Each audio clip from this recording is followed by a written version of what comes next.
This call is now being recorded. This call is now taking notes. Spine सीधी, 3 बार ओम का उच्चारण, उसके बाद प्रार्थना। ओम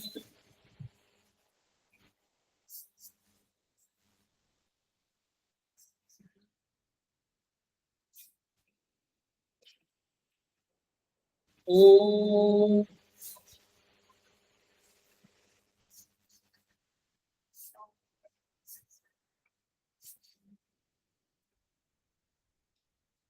ओम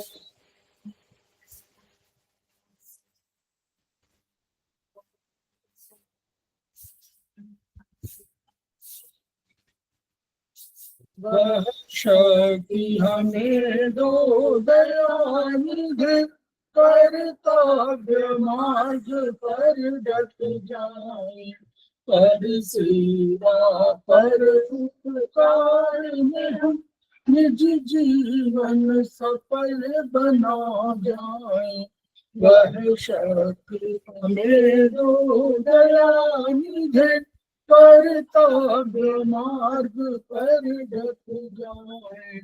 हम दीन दुखी निबिलो विकलो के सेवक बन संताप हरे, जो है पिछड़े हुए भटके, उनको तारी तुझ कर जाए। वह शक्ति हमें दो दयानिधि, कर्तव्य मार्ग पर डट जाए। चल देश दंभ पाखंड छूट, अन्याय से निष्दिन दूर रहे।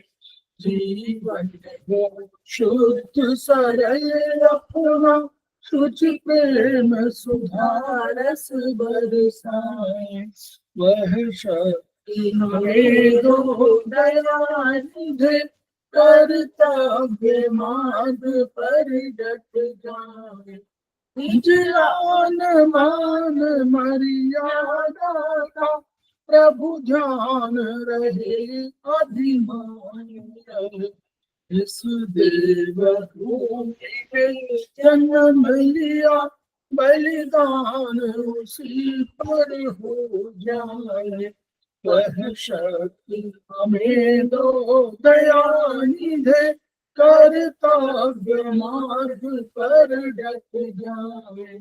पर सेवा पर उपकार में हम निज जीवन सफल बना जाए।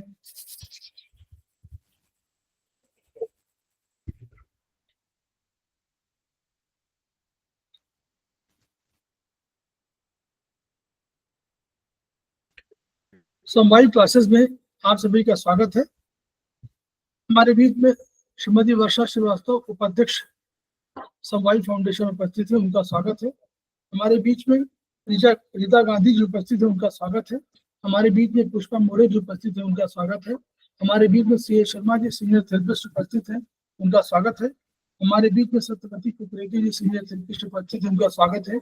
हमारे बीच में सुधा पाठक उपस्थित हैं, जो हमारे समवायी फाउंडेशन के प्रमोटर हैं और आज के भी हैं, उनका स्वागत है। हमारे बीच में दर्शन भट्ट जी उपस्थित हैं, हम समवायी फाउंडेशन के प्रमोटर हैं, उनका स्वागत है।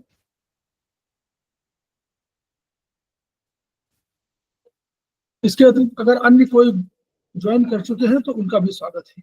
हम लोग समवायी फाउंडेशन के सदस्य हैं और हम लोग एकुप्रेशर शोध, प्रशिक्षण एवं उपचार संस्थान प्रयागराज से संबद्ध है। वहां की मनीषी ब्रह्मलीन MP खेमका सर की हिमरणी है, जिनकी वजह से संस्थान को और इस थेरेपी को यह गौरव प्राप्त हुआ है। संस्थान का एक मोटो है, each one reach one, each one treat one, each one teach one. उसी को आपके माध्यम से जन जन जागरण अभियान के तहत पूरे विश्व में फैलाने का हमारा सपना है और हमें विश्वास है कि विधा जो अपेक्षाकृत कम खर्चीली है, उसका लाभ केवल आपको ही नहीं मिलेगा, आपके घर परिवार, आस पड़ोस, इष्ट मित्र, बंधु बांधवों को ही नहीं मिलेगा, वरन समस्त पीड़ित मानवता को मिलेगा। इसी विचार के साथ हम आज की क्लास की शुरुआत करते हैं। हम लोगों ने अभी सेमेस्टर 1 सेमेस्टर 2, सेमेस्टर 3 तीन के संबंध में बीएचवी, चाइनीज और आयुर्वेदिक एक्यूप्रेशर तीनों के थोड़ा सा जो कोशिश किया था कि प्रिपरेशन हो जाए और वो एग्जाम के पैटर्न पर या एग्जाम किस तरह आता है, वाइवा कैसे होता है, उसी की एक आपको झलक और उसका एक प्रस्तुतिकरण हम लोगों ने कोशिश किया 1-1 घंटे में देने की। आज इसके बाद आयुर्वेदिक हम लोग सेमेस्टर 4 में चाइनीज छोड़ करके शेष बीएचबी और आयुर्वेदिक एक्यूप्रेशर पर हम लोग विचार कर चुके हैं। आज हम लोग चाइनीज पर विचार करेंगे सेमेस्टर 4 पर। तो इसके संबंध में आपको अवगत करा दें कि हमारे पास 2 किताबें हैं, एक ट्रीटाइज 6 है और एक हमारा पतंजलि योग। इसके ये 2 किताबें हैं चाइनीज में, तो इसी पर ये क्वेश्चंस आएंगे। तो हम लोग दोनों पर चर्चा कर रहे हैं। तो सबसे पहले ये हम लोग जानना पड़ेगा कि अगर हम लोग पतंजलि योग की बात कर रहे हैं तो पतंजलि योग में है क्या। अगर सुरेंद्र बाबू जी ने भी ज्वाइन किया हुआ है, उनका भी स्वागत है। तो ये जो विचार है ये प्रोफेसर पार्क जी का विचार है। और ये जो पतंजलि हमारे यहाँ योग है, जिसमें हमारे यहाँ योग दर्शन में कुछ पेटल्स की बात कही गई है और कुछ चक्रों की बात कही गई है, उसी को प्रोफेसर पार्क देवू ने कुछ अपने शब्दों में अपने रिसर्च वर्क में शामिल किया है। तो कंसेप्ट के हिसाब से पहले समझ लें हम लोग। कंसेप्ट के हिसाब से जो सबसे पहले कुंडलनी आती है, अगर कुंडलनी को हम मान लें तो कुंडलनी में 0 पेटल, मतलब कुंडलनी में कोई पेटल नहीं होता, यानी हमको कमल दल की तुलना की गई है।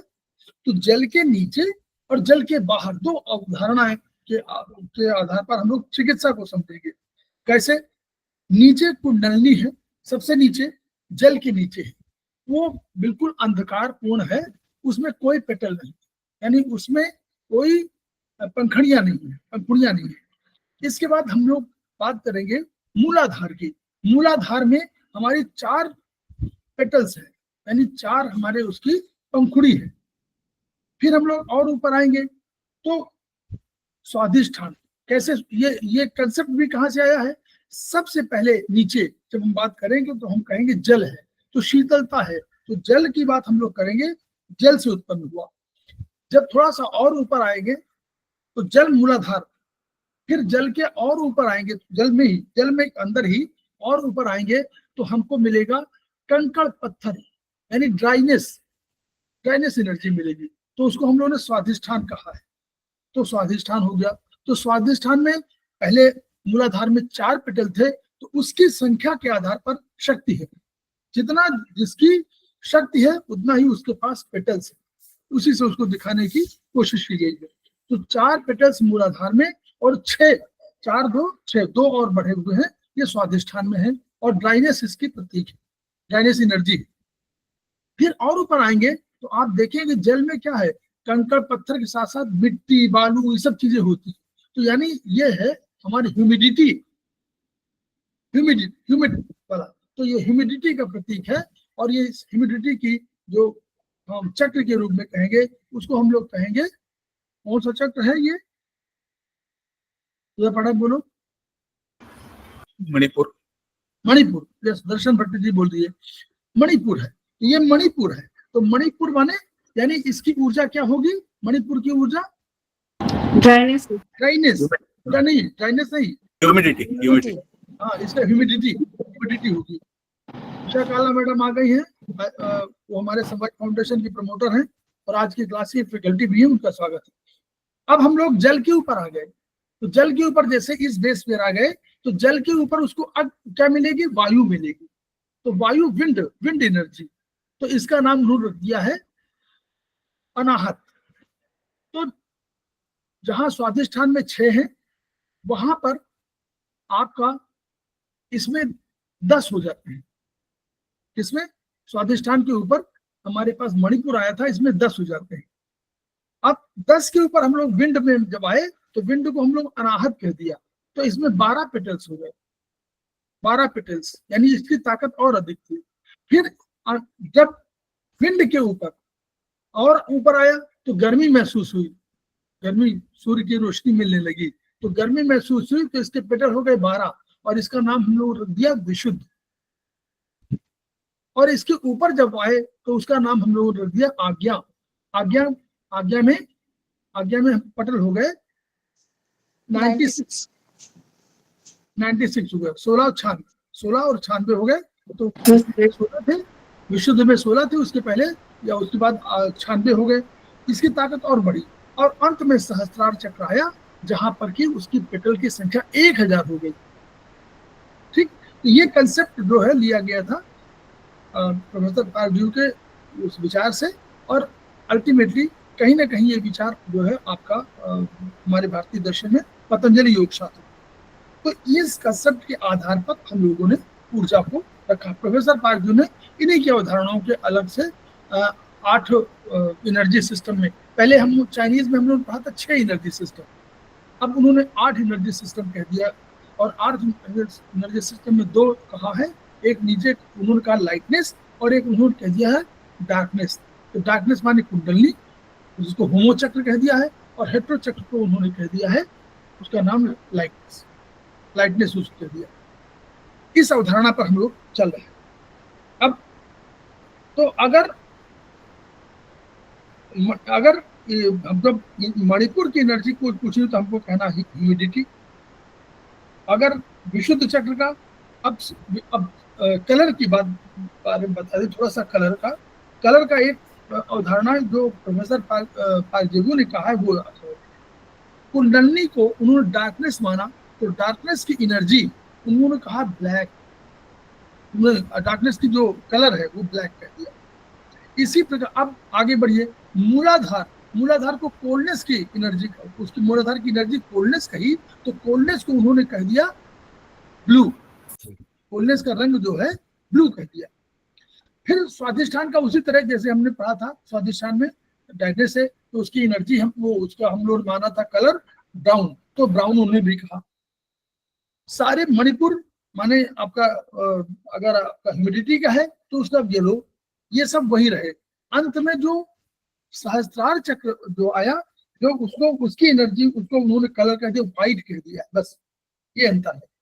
ठीक है, और वही रहा। और आज्ञा चक्र जो विशुद्ध कहा उन्होंने, विशुद्ध चक्र का उन्होंने कह दिया रेड, लाल, और जो हमारे उसमें हार्ट और उसका था, और इसके बाद जो हॉटनेस का था उस हॉटनेस को ऑरेंज कलर कह दिया है। तो कलर में कोई सिमिलरिटी है, केवल एक में है कि आपको ब्लू, जहां आप कभी ब्लैक यूज करते थे वहां मूलाधार में जल की कोल्डनेस में, वहां पर आपको ब्लू इस्तेमाल करना चाहिए।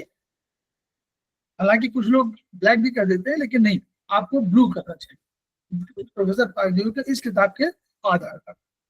अब कंसेप्ट कहां से आया? हम लोगों ने क्या पढ़ा था पहले याद करिए।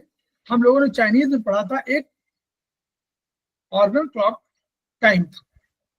तो उस ऑर्गन क्लॉक में क्या होता था, हम लोगों ने 3 से 5 शुरू किया और हमने कहा 3 से 5 एनर्जी हमारी है किसकी? ड्राइनेस की। लंग्स हमने कह दिया, तो लंग्स माने ड्राइनेस। तो उसके तो उन्होंने प्रोफेसर पारजू ने क्या कर दिया, इनको सबका नंबरिंग अलॉट कर दिया। अब अगर आपने ड्राइनेस की एनर्जी से शुरू किया तो ड्राइनेस की एनर्जी में उन्होंने ए बी सिस्टम शुरू कर दिया। तो ए माने इन, लंग्स इन है ना, तो ए माने लंग्स का इन, तो ड्राइनेस का इन। बी को उन्होंने कह दिया ड्राइनेस का ही यांग, तो ए बी हो गया। इसके बाद हम लोग देखते थे कि वो ऑर्गन जो उनका क्लॉक वाइज था, उस क्लॉक में जाती थी एनर्जी कहाँ? स्टमक में, स्टमक में जाती थी ना। Yes sir. हाँ, तो स्टमक और स्प्लीन को सीडी कह दिया। तो सी माने क्या होगा? स्टमक का मतलब यांग, और ये ह्यूमिडिटी थी, क्या एनर्जी? ह्यूमिडिटी थी, तो ह्यूमिडिटी का यांग कह दिया सी, और ह्यूमिडिटी के जो इन कह दिया उसको डी कह दिया। फिर इसके बाद आए ईएफ की बात आई, तो इसके बाद जैसे स्प्रिंग आता है तो स्प्रिंग के बाद हार्ट और एसआई कहा जाता है। तो यानी ये आपकी ऊर्जा कहाँ की? हीट वाली थी, तो हीट ऊर्जा वाली थी। तो यहाँ पर अब ईएफ हो गया, तो ई माने हो गया हार्ट, माने हो गया हार्ट, यानी जो उसकी एनर्जी जो है हीट की एनर्जी, और इन हीट हो गया, और फिर यांग हो गया, ईएफ हो गया।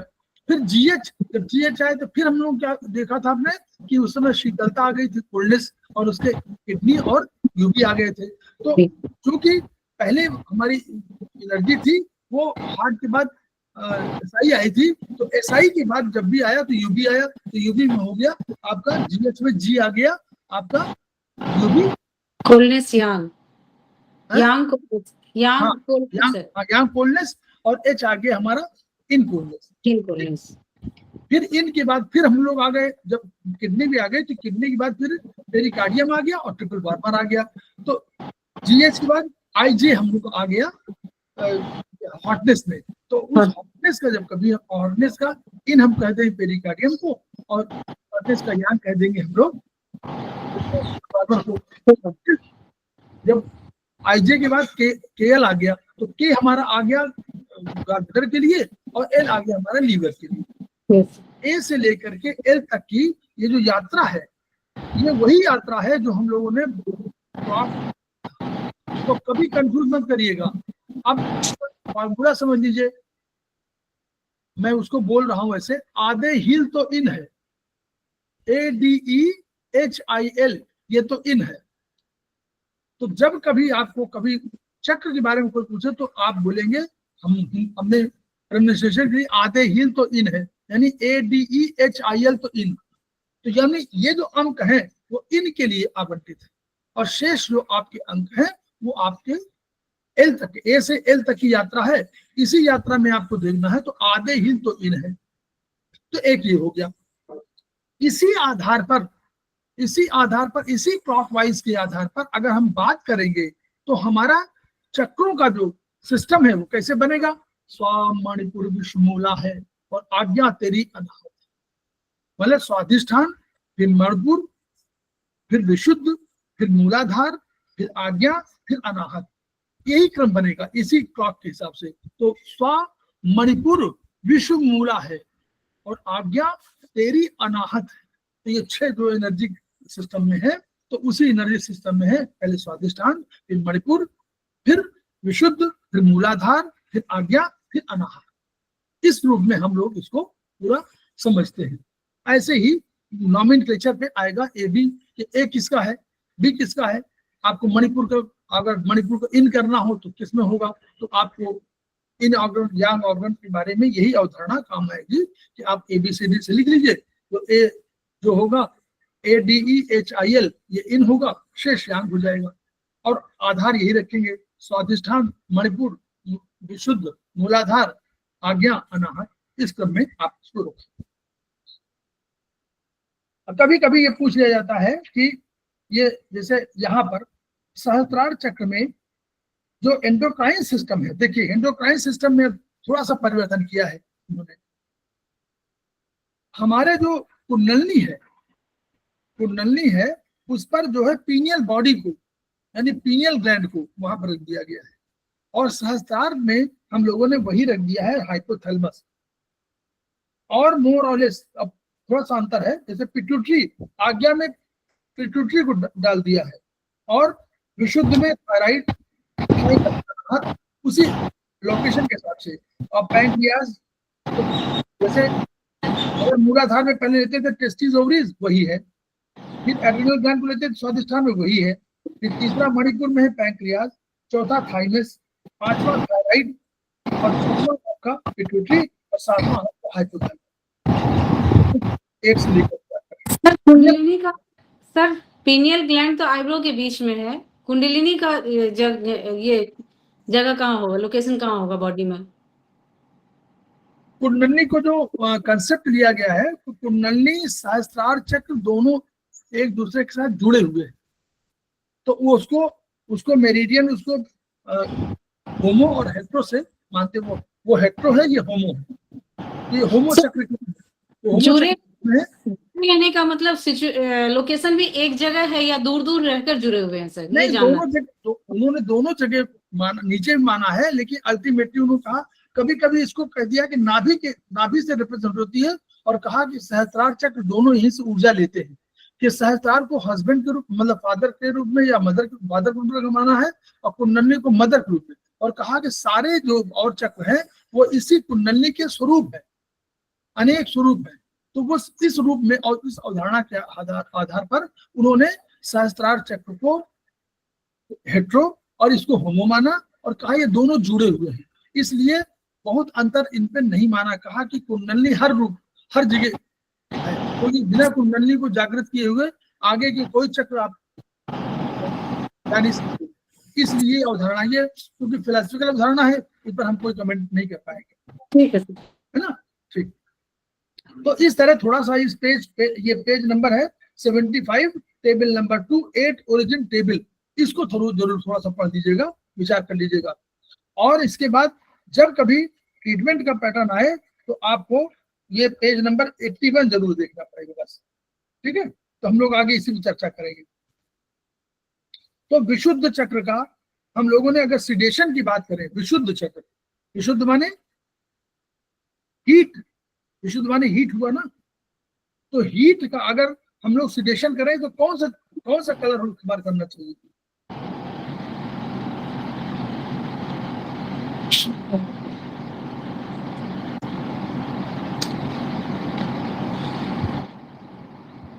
कोई नहीं, देखिए अब समझ, अभी तो कहा ना कि आपको जब भी कोल्डनेस की बात होगी तो आपको ब्लू इस्तेमाल करना पड़ेगा। तो विशुद्ध माने हीट, तो हीट का मतलब क्या होगा?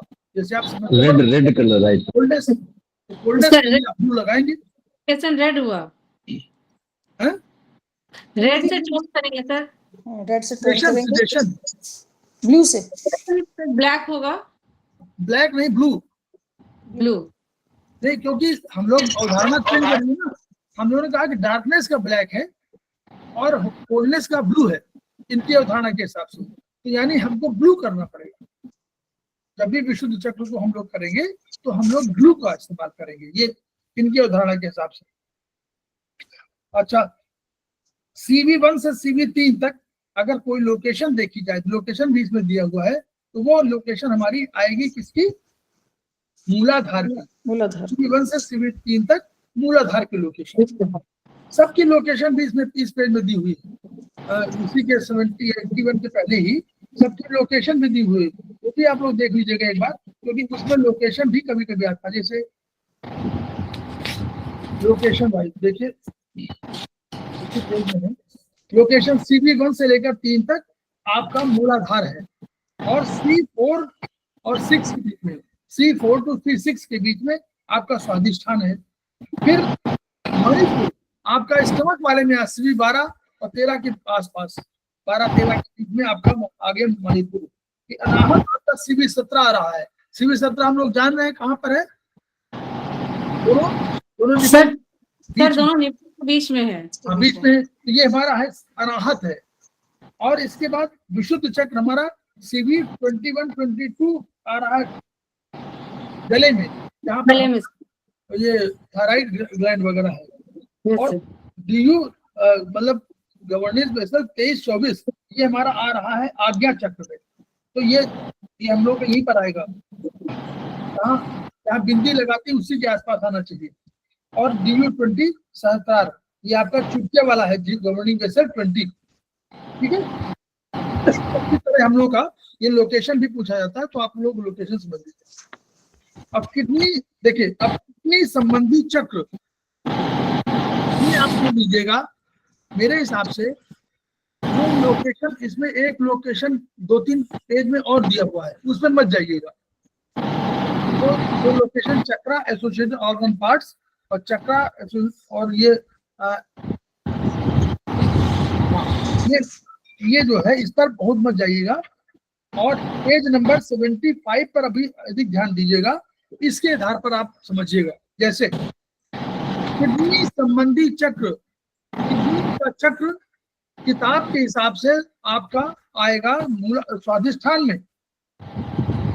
यस सर, स्वादिष्ठान में आएगा। yes, लेकिन किडनी को जो प्रोफेसर पार्जेबू ने माना है वो कोल्डनेस एनर्जी माना है, और उसको किडनी बेस किया है। बोलिए मैडम, ईशा कालरा मैडम। फिर मूलाधार में आ जाएगा। ठीक? मूलाधार में आ जाएगा ना वो तो। मूलाधार हम लोग उन्होंने 70 पेज नंबर उसमें मूलाधार माना है। इस वाले उसमें जो उन्होंने बीमारियों का तमाम लिखा हुआ है उसके हिसाब से स्वादिष्टान में आ सकता है। देखिए सर 77 स्वादिष्ठान में है सर। है 77 पेज नंबर जो ना स्वादिष्ठान में है सर। हाँ हाँ 77 पेज नंबर में उन्होंने स्वादिष्ठान में कर दिया है यस ये सर। ऑर्गन पार्ट्स में, लेकिन ये जो है उतना सही नहीं है, ये उतना सही नहीं है। किडनी का क्योंकि अलग से किडनी का स्वादिष्ठान में सिस्टम सिस्टम सिस्टम दे दी या स्वादिष्ठान में एक्सक्रीटरी सिस्टम 75 में मूलाधार में है सर। हाँ 82 में नहीं, हाँ 75 में तो मूलाधार में है और मूलाधार में 82 में भी स्वादिष्ठान में दिया है एक्सक्रीटरी सिस्टम को। तो अब ये कंफ्यूजन जो है संस्थान ने छोड़ा हुआ है, क्योंकि एक्सक्रीटरी सिस्टम माने किडनी, तो अगर किडनी स्वादिष्ठान में आ रही है तो मूलाधार में कैसे आ पाएगी वो, यस सर। है ना। ये है। लेकिन मेरे हिसाब से अगर स्वादिष्ठान अगर नन लिख के आए तो फिर हो सकता है आपको कंफ्यूजन हो, अदरवाइज आपको मूलाधार लिखना चाहिए। तो किडनी मूलाधार का जो ओरिजिनल कंसेप्ट है उसके हिसाब से मूलाधार ही है। कोल्डनेस एनर्जी वही है, वही मूलाधार की एनर्जी है, तो मूलाधार में आएगा। आप उसको लोकेशन कहीं आप दे दीजिए, और लोकेशन के हिसाब से भी वो CV1 से लेकर 3 के बीच में है, इसलिए वहां भी नहीं ले सकते। इन्होंने जो ये आधार दिया है ये वाला, ये कहाँ से बना है ये नहीं क्लियर है, ये बनाया कहाँ से चक्र ऑन द बेसिस ऑफ इन्होंने लिखा on the basis of location of chakra, ये इन्होंने कंसेप्ट दे दिया है। ये कोई कंसेप्ट नहीं है, वो थ्योरी जो है जो पेज नंबर 75 में वही सही है। तो आप किडनी तो आप अगर लिखना चाहे या पूछे तो मूलाधारी बताइएगा। स्वादिष्ठान चक्र के ऑर्गन जो होंगे वो लंग्स और एलाई होंगे। तो जो ऑर्गन है तो लंग्स और एलाई की जो समस्याएं होंगी वो इसमें होंगी। आज्ञा चक्र वाले संबंधित जो एंडोक्राइन होगा वो आपका पिट्यूटरी ग्लैंड होगा। आज्ञा चक्र पिट्यूटरी ग्लैंड, उसके लिए एंडोक्राइन। फिर हम लोग आते हैं, देखिए एंगर। देखिए अब देखिए जो एक और कंसेप्ट आपको समझ लो, जो उन्होंने ये इसको नहीं बताया है उसको बता दो जरा। अब एक कंसेप्ट आया बाह्य चक्र, बाहरी चक्र का एक कंसेप्ट है। तो उस कंसेप्ट में ये दिया हुआ है कि प्रोफेसर पालजू का कंसेप्ट है कि बाह्य चक्र भी होते हैं शरीर के। पहले जो हम लोग यांग ऊर्जा और इन ऊर्जा की बात करते हैं तो उनका डिफेंसिव जो है यांग ऊर्जा है, तो उसको उन्होंने चक्रों के बारे में कहा। अब चक्र की उस अवधारणा में देखिए, ये पेज नंबर ये भी दिया होगा, इसी में बताते हैं। तो 8 चक्रों का जो सिद्धांत है उसमें 2 चक्र ऊपर के। कैसे चक्र? एक तो सबसे उन्होंने हेट्रो चक्र ले लिया, सबसे ऊपर वाला, जिसको उन्होंने लाइटनेस कहा, और नीचे वाले को सबसे कर दिया उन्होंने अंधकार वाला, यानी सबसे लाइटनेस और नीचे डार्कनेस। ये आपके मूल है। ऊपर सहस्त्रार के ऊपर मान लीजिए और नीचे आप कुंडली को जरूर मान लीजिए। तो ये होमो चक्र हेट्रो चक्र के रूप में 2 आपके कंसेप्ट ऊपर के हैं, इनको मत छेड़िए, तो है एग्जिस्ट कर रहे हैं। 8 सिस्टम में 2 आपके चक्र यही है। अब बचे 6 चक्र, उन पे हमको चर्चा करनी है। तो 6 चक्रों में एक टॉप पर चक्र होगा, एक फिर लेफ्ट हाथ में होगा, एक राइट हाथ में होगा, एक बैक में होगा, एक पीछे होगा और एक नीचे होगा। बस कितने तो हो गए ना,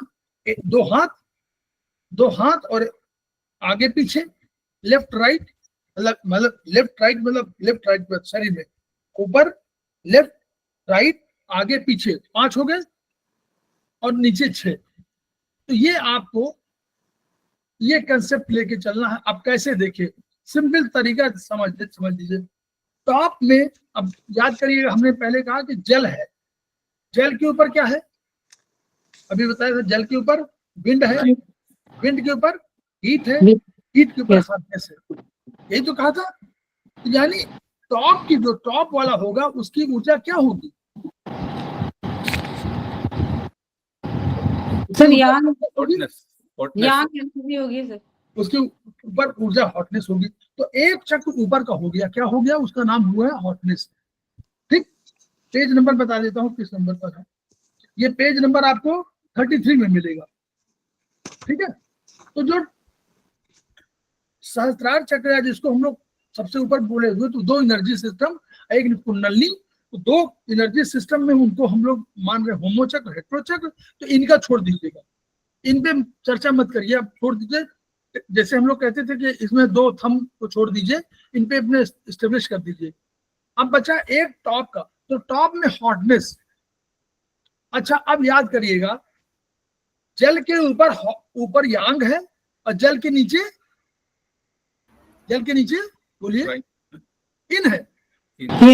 जल के ऊपर यांग है, जल के नीचे इन है, यही तो हुआ। इन तो अंतःस्थल में डूबा हुआ होता है। तो जैसे हम लोग नाभि के नीचे कहा, वैसे आप जल समझ लीजिए कि नाभि के नीचे जो है वो जल के नीचे इन है और जल के ऊपर यांग है। तो यांग में सब टॉप पर आया, टॉप, इसको टॉप चक्र उन्होंने कहा, इसको कहा टॉप चक्र। टॉप चक्र में आपको रख दिया हॉटनेस। क्लियर हो गया? टॉप चक्र की एनर्जी हो गई हॉटनेस।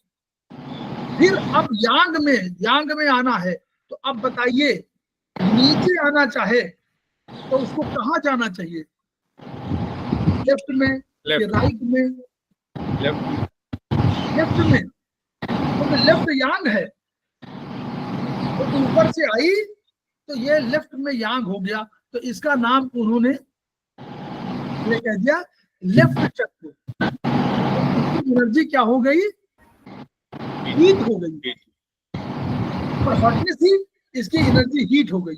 अच्छा, अब यांग एक और भाग है आपका शरीर का, लेफ्ट भाग है, और एक आपका भाग और है, बैक भाग कहाँ का है? यांग है सर। यांग है, तो वो भी यांग हुआ। तो यानी इसके बाद चली जाएगी एनर्जी यांग में पीछे की तरफ, तो वो हो गया विंड। तो तीन एनर्जी ऊपर की हो गई, तीन माने यांग की एनर्जी हो गई, हॉटनेस और हीट, और ये दोनों तीनों यांग में है। ऊपर भी यांग, लेफ्ट भी यांग और बैक भी यांग। क्लियर? तो समझ में आया सबको? यस सर, ऊपर यस यांग, लेफ्ट यांग और बैक यांग, तीनों यांग है ना? सर। जिसको समझ में नहीं आया बोलिए जरा। पुष्पा मोरे मैडम, ये कंसेप्ट तय कर लीजिए, जैसे आसानी रहेगी, फिर आप भूलेगा नहीं। ऊपर यांग, लेफ्ट यांग, बैक यांग, तीन एनर्जी आपकी रख दिया। अब बची हमारे पास तीन एनर्जी और इन किया। पीछे से आगे आएंगे बिल्कुल फ्रंट में, तो ये इन होगी, क्या होगी? यस सर, इन होगी। तो अब यहाँ पर नीचे आइएगा, नीचे जो है एनर्जी सबसे पहले नीचे से अगर नीचे जोड़ेंगे तो पहले कोल्डनेस थी, अब कोल्डनेस के बाद आपके पास था ड्राइनेस, और ड्राइनेस बाद ह्यूमिडिटी। अब उल्टा चलेंगे, ह्यूमिडिटी पहले आएगी, इस सतह के नीचे पहले ह्यूमिडिटी। तो पहले आ गई ह्यूमिडिटी, यानी पहले पेट जो सामने आई फ्रंट पार्ट में, तो फ्रंट की ऊर्जा हो जाएगी, फ्रंट चक्र की ऊर्जा क्या हो जाएगी? ह्यूमिडिटी। ठीक है, बोलिए। फिर राइट वाला क्या है? इन है कि यांग है? अब राइट वाला फिर चला तो ड्राइनेस एनर्जी उसकी हो गई, और नीचे होगा वो क्या होगा? इन होगा कि यांग होगा? इन है, तो नीचे इन हो गया, कोल्डनेस एनर्जी हो गई। तो तीन एनर्जी आपकी नीचे, तीन एनर्जी मतलब इस तरह, वो नीचे और राइट में, फ्रंट में तीन एनर्जी उसकी होगी, और तीन एनर्जी यांग की हो गई। इस तरह याद करिए। तो ये आपका वायु चक्रों का कंसेप्ट जो है प्रोफेसर पार्किंग का दिया हुआ है। तो अगर कुंडली को हम लोग कुंडली की ऊर्जा माने, तो हमको बताना पड़ेगा कि वो अंधकार है, और उसकी ऊर्जा के रूप में जो अंधकार में डार्कनेस। ठीक है, और एंगर उसी तरह, एंगर की जैसे ऊर्जा हमारी यहाँ चाइनीज में थी, वैसे वहां भी अनाहत है। अनाहत लीवर को रिप्रेजेंट कर रहा है। अच्छा, अब उसी तरह हम लोगों ने जो ABCD वाला देखा तो यांग मूलाधार हम लोगों ने क्या निकाला था, मूलाधार का सिंबल G माना था ना, चक्र G जी GH में था ना, GH में था तो H में हमारा कितनी आ गई थी और G में आ गया था हमारा यांग। हाँ सर। और वही आधे हिंद तो इन है, ये नोट कर लीजिए, AB डाइनेस, CD मणिपुर, EF विशुद्ध, GH मूलाधार, IJ आज्ञा और KL अनाहत। और वही फॉर्मूला स्व मणिपुर विषमूला है और आज्ञा तेरी अनाहत है। अब मान लीजिए लू लग गई तो हम लोग इनके अगर चक्र में उपचार करना हो तो किस चक्र में और क्या उपचार करें, अब यहाँ पे समझिए, सिंपल समझिए, जैसे हम लोग आयुर्वेद में समझ रहे थे। अब जो ये आपका लू लगा है तो वो क्या है, यांग है कि इन है? यांग है। तो यांग में लू माने हाईएस्ट एनर्जी, यानी हॉटनेस एनर्जी पे जाएंगे ना, या आज्ञा चक्र जाएंगे, आज्ञा चक्र हुआ ना हॉटनेस, भाई लू टेम्परेचर 50 डिग्री टेम्परेचर हुआ या 49 हुआ तभी लू लगती है, और जब सारे इन सूख जाते हैं तभी लू लगती है, यानी वो हॉटनेस पे लगते हैं।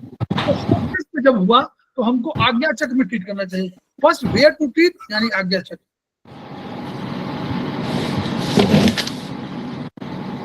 तो हमको तो ट्रीटमेंट करना है पहले आज्ञा चक्र में करना है। अब क्या ट्रीटमेंट करें, तो हमने पहले तय कर लिया कि हम लोग समझा कि लू लगने पर मतलब यांग है तो आज्ञा चक्र उसका रिप्रेजेंटेटिव है, तो आज्ञा चक्र पे हमको ट्रीटमेंट करना है। अब लू लगी है तो लू को हमको सिडेट करना है ना, गर्मी को सिडेट करना है ना, तो गर्मी का सिडेशन क्या होगा,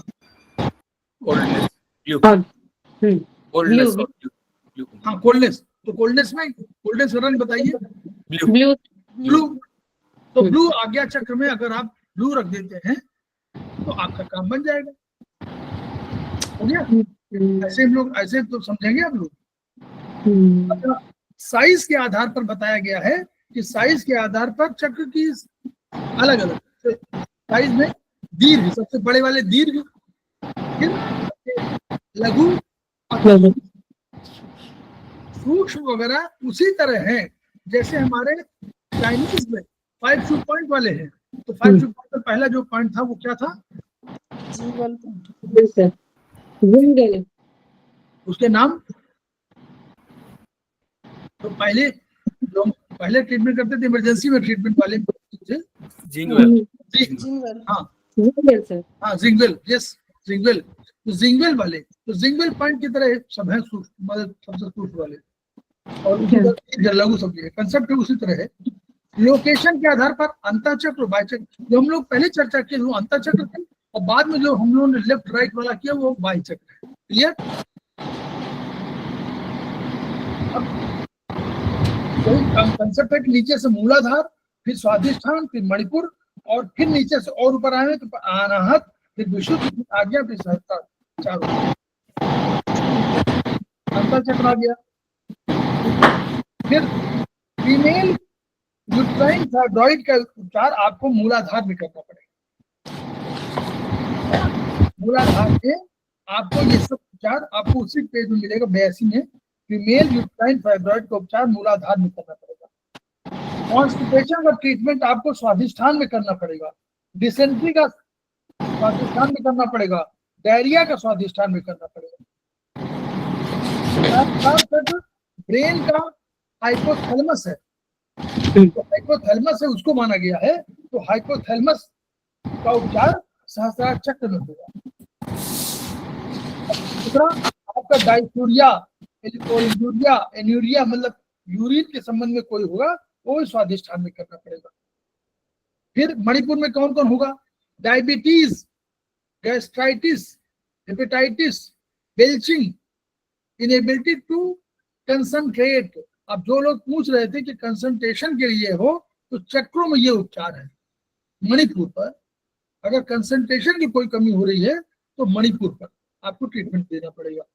ये नया पॉइंट है जो आप नोट कर लीजिए कि ये जो बाद में आता है हम लोग वहां 7-8 में देते हैं आयुर्वेदिक में, तो ये कंसंट्रेशन के लिए एक मणिपुर का एक पॉइंट है, तो मणिपुर पर हम लोग कर सकते हैं। सर मणिपुर चक्र को टोन करना टोर करेंगे कंसंट्रेशन पे, सर टोर इसके करेंगे। पीछे सर इसके पीछे रीजन क्या होगा? मणिपुर में कंसंट्रेशन का क्या संबंध हुआ? स्प्लीन को यूज करते हैं ना कंसंट्रेशन के लिए, हैं? कंसंट्रेशन के लिए स्प्लीन को टोन करते हैं ना।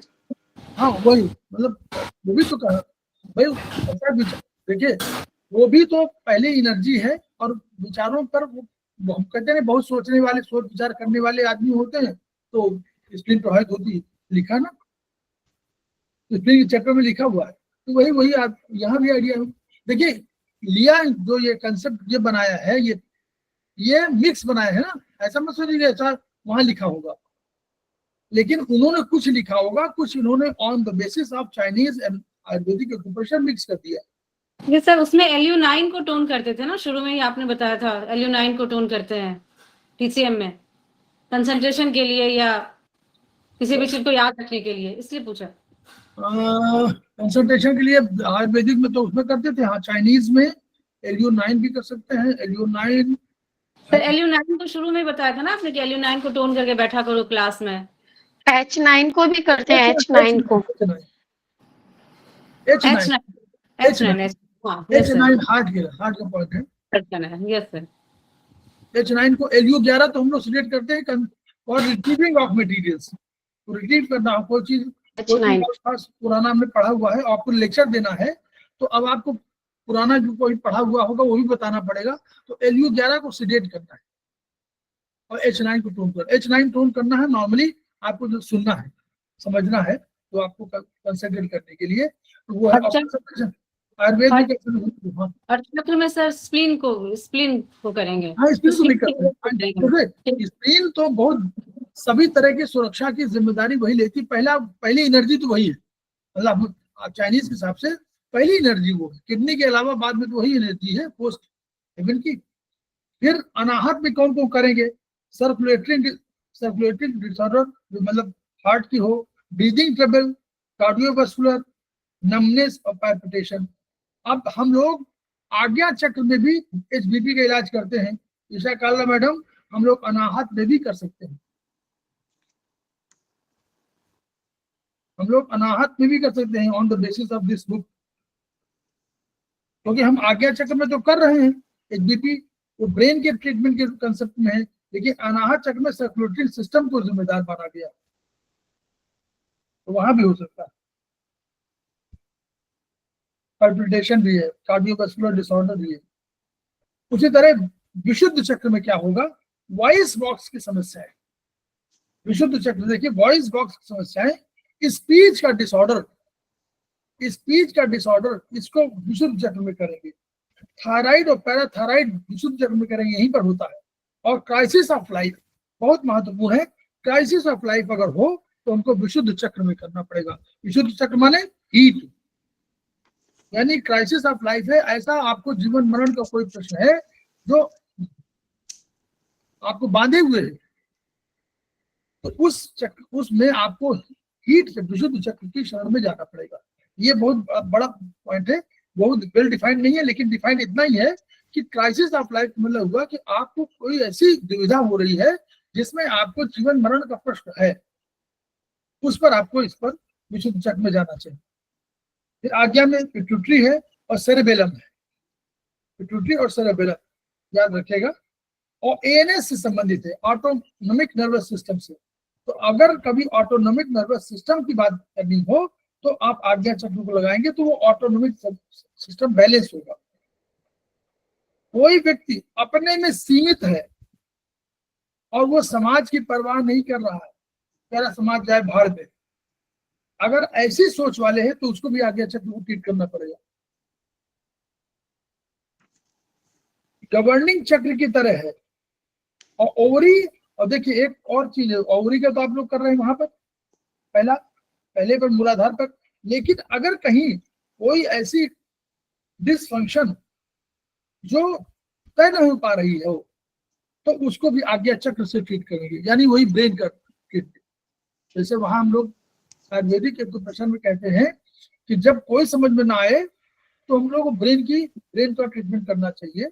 तो वही कंसेप्ट है कि अगर ओवरी टेस्टिस कोई डिसफंक्शन की समस्याएं न हो तो उनको हम लोग मन से जोड़ देते हैं, यानी हम लोग कहते हैं कि ये हमारे ब्रेन की समस्या है, तो वो हम भी करते हैं। हाथों की समस्याएं भी उसी तरह है, हाथ मन का दर्पण है, चाइनीज वो आयुर्वेदिक एक्सप्रेशन कहता है। तो अगर हाथ की समस्याएं कोई सॉल्व ना हो पा रही हो, सब लोग सुन लें, हाथ की समस्या कोई सॉल्व ना हो पा रही हो तो आज्ञा चक्र पर ट्रीट करने की बात कही गई है। ये बड़ा कंसेप्ट है। चलिए, तो सहस्त्रार क्या है? ये कंट्रोल चक्र है। सहस्त्रार चक्र की विशेषता समझ लीजिए, कंट्रोल चक्र है। और आज्ञा चक्र, जहां हमारा आज्ञा चक्र हमारा था एएनएस के लिए, ऑटोनॉमिक नर्वस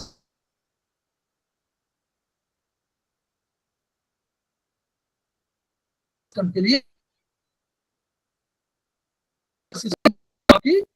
जो हमको वॉलंटरी वाले में है, तो इस पर ट्रीटमेंट करता है। आज्ञा चक्र इनवॉलंटरी वाला है एएनएस का, ऑटोनॉमिक नर्वस सिस्टम का, लेकिन ये हमारा ऑटोनॉमिक न होकर के वॉलंटरी नर्वस सिस्टम का ये सहस्त्रार चक्र है। पीनियल ग्लैंड जो पराभौतिक या आध्यात्मिक शक्तियों के रूप में आती है, और हाइपोथैलेमस उसका ट्रीटमेंट यहाँ होगा। हाई स्पिरिचुअल लाइफ वही आध्यात्मिक, अगर आप बहुत आध्यात्मिक होना चाहते हैं तो पीनियल ग्लैंड का विकास करना पड़ेगा, और तब आपको यह सहस्त्रार चक्र की शर्त है। डिवाइन इंटीग्रेशन, आत्मा और परमात्मा में बीच में संबंध में आपको दोनों के बीच में एकीकरण करना होगा, तो आपको ये होगा। और ऐसी मानसिक समस्याएं जो दूर न हो सकती हो, उनके लिए भी सहस्त्रार चक्र, ये कंसेप्ट है। तो इस कंसेप्ट के हिसाब से भी हम लोग कर सकते हैं। अब हम लोग ये थोड़ा सा आ गए हम लोग, अब हम लोग उस पर आ जाएं, टिटाइस 6 पर भी थोड़ा बहुत चर्चा हो जाए, नहीं तो समय खत्म हो जाएगा, अभी समय है। अब यहां पर कंसेप्ट ये आया कि जो हमारे एक्स्ट्राऑर्डिनरी वेसल है, तो ये अपनी, जो इनका कहना है कि ये बड़े वेसल में बड़े राजमार्ग की तरह हैं। तो इन बड़े में क्या होता है, ऊर्जा संग्रहित हो जाती है, और यही संग्रहित ऊर्जा, जैसे छोटा पोखरा हो तो कम होगा, बड़ा जलाशय होगा तो उसमें अधिक एनर्जी होगी। उसी तरह जैसे हम लोगों ने वहां पेटल्स कहा था, वैसे इसमें जहां एनर्जी अधिक है उसको हम लोगों ने कहा कि, और अल्टीमेटली इन सब को लेना कहां से एनर्जी है, किडनी से, और किडनी एसेंस से, वहीं से डराइव करते हैं। और यहाँ पर स्टोर्ड के रूप में, जैसे हम लोग पढ़े थे कि जी पॉइंट में स्टोर होता है, यहाँ स्टोरेज बहुत अधिक होता है। कभी बाढ़ आ गई तो बाढ़ का पानी जो है कहीं संग्रहित हो गया, तो ये मतलब एक्स्ट्राऑर्डिनरी वेसल्स में आ जाता है। और ये जब कभी आपको इनको आप निकालना चाहते हैं, तो ये उसको, तो जन्मजात से लेकर के जो जन्म से हुए संबंध, और वो मतलब बीमारियां, और जन्म के बाद भी बीमारियों, दोनों की तरह बीमारियों के लिए ये रामबाण का काम करते हैं, और बहुत कम पॉइंट होते हैं। अब इनकी एनर्जी के संबंध में हम लोग जानेंगे। तो इसमें 4 के समूह में वेसल्स रखे गए। तो इन और यांग के वेसल, 4 इनके और 4 यांग के रख दिए। तो उनको तरीका क्या है? पहला कंसेप्शन वेसल, उसका उन्होंने पॉइंट बता दिया कि पॉइंट उसको मास्टर पॉइंट माने यही, इसी से उस मेरिडियन में ऊर्जा प्रवेश करेगी। This is opening point. और ये मोर और लेस अगर इसको माने तो ये ऑर्गन सोर्स पॉइंट और सीएमटी पॉइंट का मिला जुला रूप है। ऑर्गन सोर्स पॉइंट और आपके सीएमटी पॉइंट जो है उनका मिला जुला रूप है, ठीक। तो दोनों का मिक्सचर समझ लीजिए। तो कंसेप्शन वेसल का पॉइंट हमारा जो पहला आया, तो कंसेप्शन वेसल आया, उसके नाम दूसरे, और रेनमो इसका ना कहते हैं। देखिए दोनों नाम तो जानिए, कभी कभी रेनमो पूछ लेते हैं, तो रेनमो, RENMO, रेनमो, तो रेनमो, और इसको डायरेक्टिंग वेसल भी बोल देते हैं। डायरेक्टिंग मतलब डायरेक्ट कर रही है, और कंसेप्चुअल। तो कंसेप्शन वेसल LU का पॉइंट है, तो उसका पॉइंट पहले LU हो गया, नंबर 1। फिर उसके बाद देखिए LU कहाँ आया, याद करिएगा, हाथ में आया ना, Yes, ऊपरी भाग में है एलयू। तो एलयू को उन्होंने कहा कि पहला मतलब याद करने का तरीका एलयू, पहला एलयू हो गया। दूसरा उसके बाद जैसे आया तो उन्होंने उस नाम का वाइटल वेसल कह दिया उसको, और उसको चोंगमो कह दिया, चोंगमो और वाइटल वेसल कह दिया। उसका उन्होंने दूसरा, अब दूसरा देखिए, अब इन में रहना है तो और नीचे आइए, तो और कोर्स लंग्स ऊपर हुआ, लंग्स के नीचे क्या हुआ बोलिए, इन में स्प्लीन। हाँ, मतलब स्प्लीन हुई या लीवर हुई, पर दो ही चीज, दो ही तो है वहां पर, स्प्लीन लीवर दो है। तो यानी आपको स्प्लीन का तो SP4 एक पॉइंट उन्होंने कर दिया, ये उनका मास्टर पॉइंट, केवल मास्टर पॉइंट याद रखिए। फिर तीसरा आया इन हील वेसल, इसका नाम उन्होंने कह दिया इन क्यूमो, वो भी चाइनीज नाम है, इन QUIA, यानी क्यू, इन क्यू माने तीसरी होगी। और देखिएगा चौथी है इन वेमू, तो वे में W बाद में आता है और Q पहले आता है, तो इसलिए पहले वाला Q क्यूमो QUIO और WEI ये बाद में आता है W, तो इसलिए इन क्यूमो पहले आएगा, इन वेमू बाद में आएगा। तो कभी नाम में कंफ्यूजन हो तो इस तरह, इन हील है और एक इन लिंकिंग है, तो बस अंतर क्या है, तो पहले इन हील का तीसरा। अब उसके नीचे पर आइए तो हमारा किडनी आ रहा है, स्प्लीन के नीचे किडनी, तो के 6 पॉइंट हो गया, ठीक है, क्लियर। और चौथा जो पॉइंट आया वो हमारा इन रेगुलेटिंग या इन लिंकिंग या इन वेमो का। तो अब पेरिकार्डियम यद्यपि ऊपर है, लेकिन पेरिकार्डियम और ट्रिपल वार्मर दोनों कॉम्बिनेशन में होंगे ना कहीं भी, तो ट्रिपल वार्मर तो ऊपर से लेकर नीचे तक है, इसलिए माना जा सकता है कि पेरिकार्डियम हर जगह एग्जिस्ट कर रहा है, जहां जहां ट्रिपल वार्मर है वो वहां वो है, क्लियर ना, यहाँ तो कोई दिक्कत नहीं है क्योंकि वो भी तो उसी पार्ट है। तो इसलिए पेरिकार्डियम का जो 6 नंबर पॉइंट है वो इनके हिसाब से।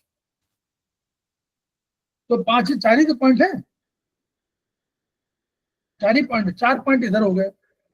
अब जब इनसे जो मास्टर पॉइंट और कपल पॉइंट की बात हुई, अब मास्टर पॉइंट हमने सबको बता दिया, अब कपल पॉइंट की जब बात हुई तो 1 और 3 का कॉम्बिनेशन, 1 और 3 का कॉम्बिनेशन कर दिया गया, क्या 1 के साथ जो कंसेप्शन वेसल है उनके पास तीसरे नंबर का जो है उसको कपल पॉइंट कह दिया गया, यानी 1 और 3 को जोड़ दिया गया, फिर 2 को 4 को जोड़ दिया गया।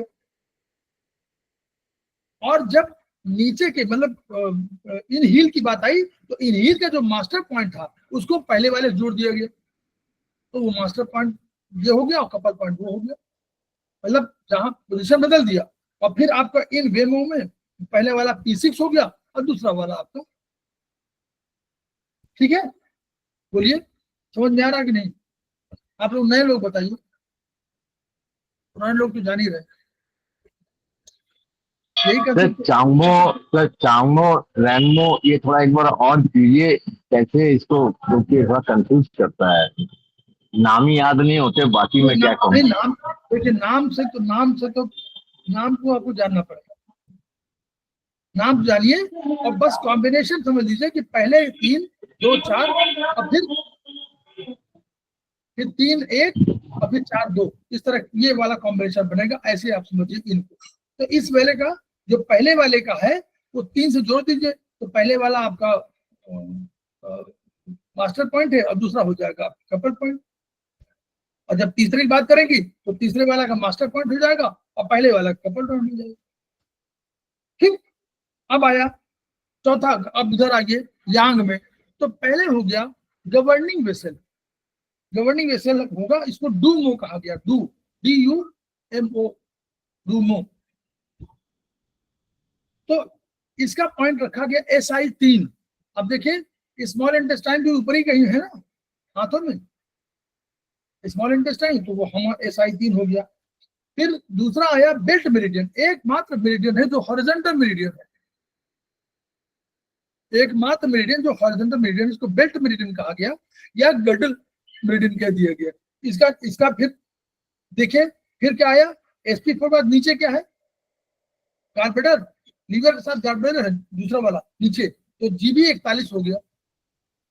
तीसरा हुआ वहां किडनी था तो यहाँ UB हो गया U62, और इसका वही यांग हील वेसल।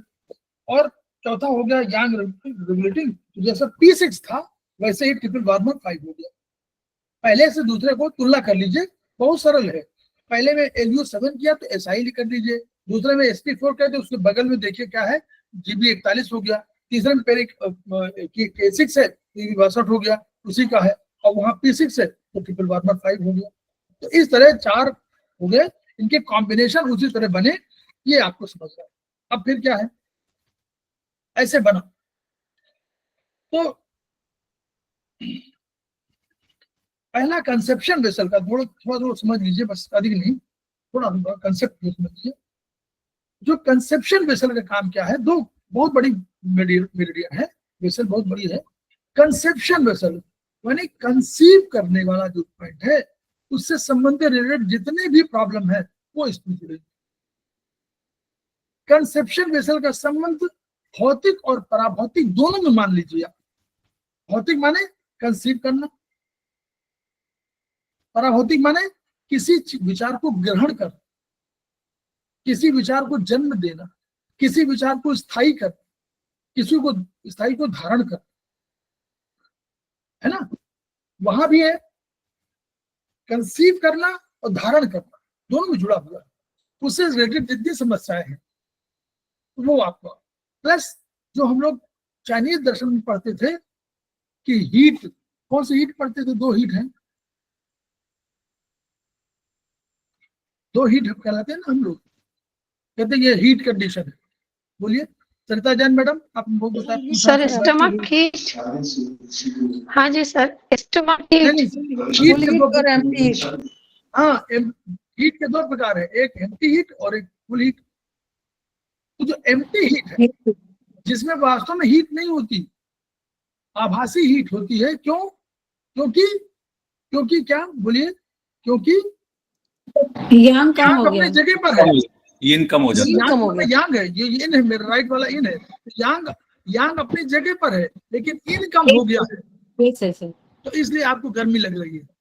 तो जो हॉट फ्लैशेस की जो कंसेप्ट है वो सब फीमेल एंड मेल जो मेनोपॉज बोलते हैं, दोनों का बोलते हैं, मेल में मेनोपॉज का भी कंसेप्ट है, दोनों इसी में है, दोनों का ट्रीटमेंट है तो जितने भी है। तो इसलिए आपको ये क्या कर रही, बैलेंस क्या करेगी, इन माने क्या हुआ, इनमें रक्त भी आता है, इनमें एनर्जी भी आएगी, क्योंकि इन और यांग सार्वभौमिक सिद्धांत है। नंबर 1 यहां जोड़िएगा, केवल यांग में एनर्जी नहीं आती है, इनमें भी एनर्जी आती है। इन और यांग सार्वभौमिक सिद्धांत है, प्रकृति के 2 तत्व है, इसलिए उनकी तुलना किसी से नहीं कर सकते। उनमें एनर्जी भी है, की भी है, तो की कंट्रोल भी करती है और इन भी कंट्रोल करेगी। इनमें रक्त भी आ सकता है, इनमें तरल भी आ सकता है, इनमें कोई फ्लूइड आ सकता है। इस रूप में भी इसको देखा जाना चाहिए, इस मेरिडियन को। तो कंसेप्शन से लेकर के और जितने भी प्रॉब्लम आपको उससे जुड़ी जाती है वो इसका ट्रीटमेंट इसमें है। तो ये नंबर है ना, संतुलन बनाने काम करती है। दूसरे क्या करती है, तो इनमें देखिए इन बढ़ाएगा, इन माने ब्लड भी शामिल है, ब्लड भी ऐसा मैं हो सकता ना हो पूरा हो, लेकिन इन माने इन बढ़ाएगी, इनकी शक्ति जो स्ट्रक्चर वाली वो बढ़ाएगी। प्लस आपको हार्मोन भी तो इन है, हार्मोन इन स्वरूप है कि नहीं, इन स्वरूपा है कि नहीं, कोई फॉर्म है तो वो इन स्वरूपा है, यानी कोई भी मटेरियल फॉर्म है तो वो इन स्वरूपा है, इन भले ना हो इन स्वरूपा है। रक्त भी इन स्वरूपा है, ठीक है, रक्त इन स्वरूपा है, भोजन इन स्वरूपा है, आपका हार्मोन इन स्वरूपा है, आपका क्या कहते हैं तरल इन स्वरूपा है, सब इन स्वरूपा है, इनके स्वरूप है। तो इसलिए उनको बढ़ाने का काम करेगी। ब्लड भी है आपका, प्लस चांगो के काम क्या है, चांगो है, इसका नाम ही है अवरोध हटाना, हिंदी में नाम है अवरोध हटाना, दोनों नाम समझ लेंगे बहुत बढ़िया होगा। अवरोध हटाएंगे कोई, तो यानी क्या करेगी ये, इन और यांग के बीच में कोई अवरोध किसी तरह का, तो संतुलन बनाएगी। हम संतुलन की बात करते हैं, संतुलन बनाने के भी काम करती है, तो ये भी वही काम करेगी। यानी अगर भोजन के पाचन में कहीं उसमें प्रॉब्लम में कहीं अवरोध आ रहा है तो आपके उस भोजन ऊर्जा भोजन को ऊर्जा रूप में कन्वर्ट करेगी। तो ये बहुत बड़ी जो चांगमो है, ये बहुत बढ़िया मेरिडियन है, इसका भी यूज किया जाना चाहिए बहुत बीमारियों को। फिर इन हील वेसल क्या करती है? इन हील वेसल और इन नियामक जो लास्ट इन का मोर और लेस काम उसी तरह का है, बस ये बैलेंसिंग के काम में करते हैं। कभी किसी में ऊर्जा ऊपर अधिक है तो नीचे ले आएंगे, नीचे ऊपर है तो ऊपर ले जाएंगे, बस यही वाला काम करते हैं, यानी बैलेंसिंग काम दोनों करते हैं। तो बहुत अंतर तो नहीं है, लेकिन हाँ थोड़ा बहुत जो जहां पर वो फंक्शनल उनका है उसमें थोड़ा सा अंतर है, लेकिन ये यही यांग में भी है। यांग हील वेसल और यांग वेब मूव दोनों बहुत बेसिक फंक्शन में नहीं है। वहां भी यांग ऊर्जा बढ़ जाएगी तो उसको बैलेंस करेंगे, यहाँ भी इन ऊर्जा बढ़ जाएगी कहीं तो बैलेंस करेंगे। हाँ, और वही से ये लगता है कि नीचे से ऊर्जा ऊपर जा रही है, और चौथे वाले में से इन वेब मूव में लगता है कि ऊपर से ऊर्जा आ रही है, लेकिन नहीं, ये पाया गया है कि दोनों बैलेंस करने के फॉर्म में आते हैं। ये ध्यान रखिएगा। आप देखिएगा जो ट्रीटमेंट पैटर्न पर कि रोगों के संबंध में ऐसे ही आता है।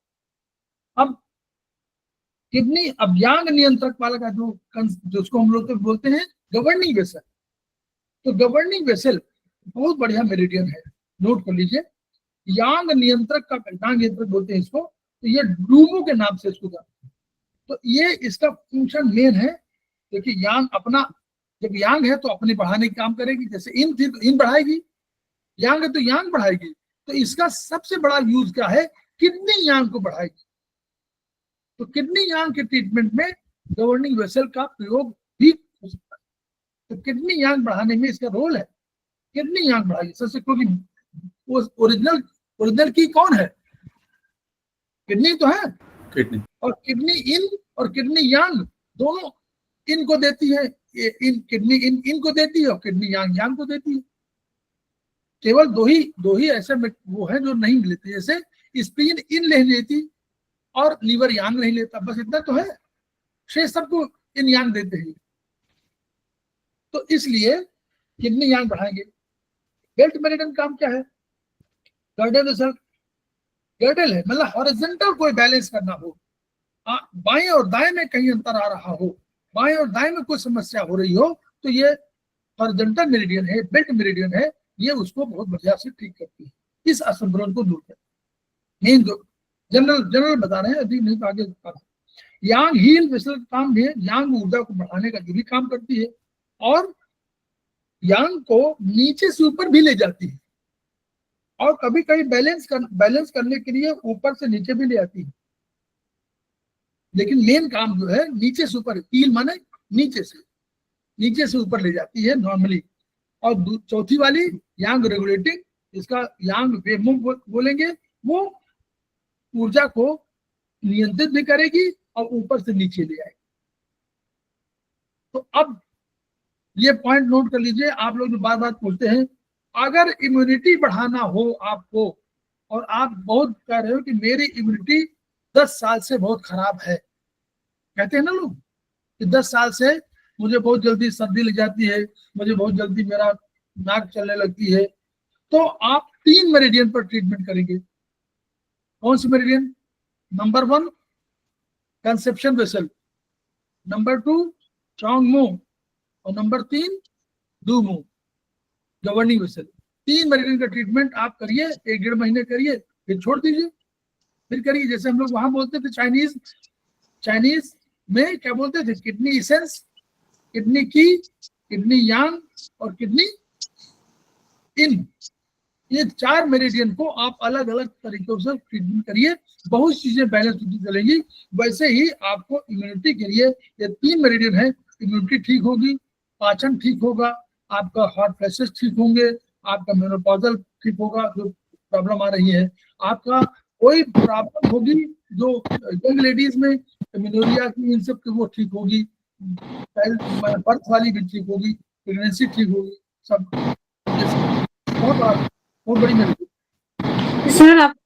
सर आपने बताया इम्यूनिटी बढ़ाने के लिए रेनमो, चांगमो, डूमो को ट्रीट करना। हाँ। एक करके करेंगे या एक साथ तो नहीं लगा सकते हैं? ये एक्स्ट्रा ऑर्डिनरी वेसल है तो क्यों एक नहीं एक लगा सकते? क्यों नहीं लगा सकते? तो 6 पॉइंट एक साथ लगा सकते हैं सर इसमें, हम तो लगाते हैं। क्योंकि मुझे अभी तक लगता था ना कि ईओबी में ना सिर्फ 2 पॉइंट से ही किसी चीज को ठीक कर सकते नहीं हैं। तो एक मेरिडियन पे ना, एक मेरिडियन के 2 ही पॉइंट है बस, 3 पॉइंट है मैक्सिमम। एक साथ ईओबी के 3-4 पॉइंट लगा सकते हैं। AUV एक भाई एक्स्ट्राऑर्डिनरी वेसल एक मेरिडियन है, उसको तो 3 ही पॉइंट होंगे, तो 3 को लगाइए, फिर दूसरी मेरिडियन है उसका पॉइंट लगाइए, फिर तीसरी मेरिडियन उसका पॉइंट लगाइए, तो 9-10 पॉइंट हुए टोटल हुए।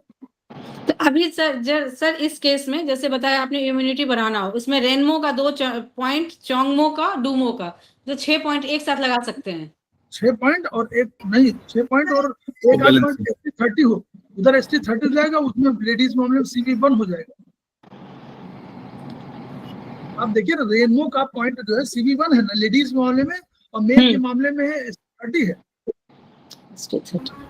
सर डोमो का जो K3, GV3 और UB23 है वो बैलेंसिंग ही होगा ना, मेथिदाना ही चलेगा ना वहाँ पे? वो तो बैलेंसिंग है, वहाँ पे Last मेथिदाना, हाँ मेथिदाना ही लगाना। पॉइंट बैलेंसिंग होगा। हाँ, जहां पर जो ऊपर नीचे लिखा हुआ है चित्र में, उसका मतलब बैलेंसिंग मेथिदाना बेस्ट है, लगाइए उसमें। तो लेडीज के मामले में कंसेप्शन वेसल में भी CV1 बहुत इंपॉर्टेंट पॉइंट है, और मेल के मामले में ST30 इंपॉर्टेंट पॉइंट है, उसको आप यूज करिए। वो लिखा भी हुआ है, प्रोटोकॉल का पार्ट है वो। ST30 को वो करना है मेथी, और CV1 को मेथी।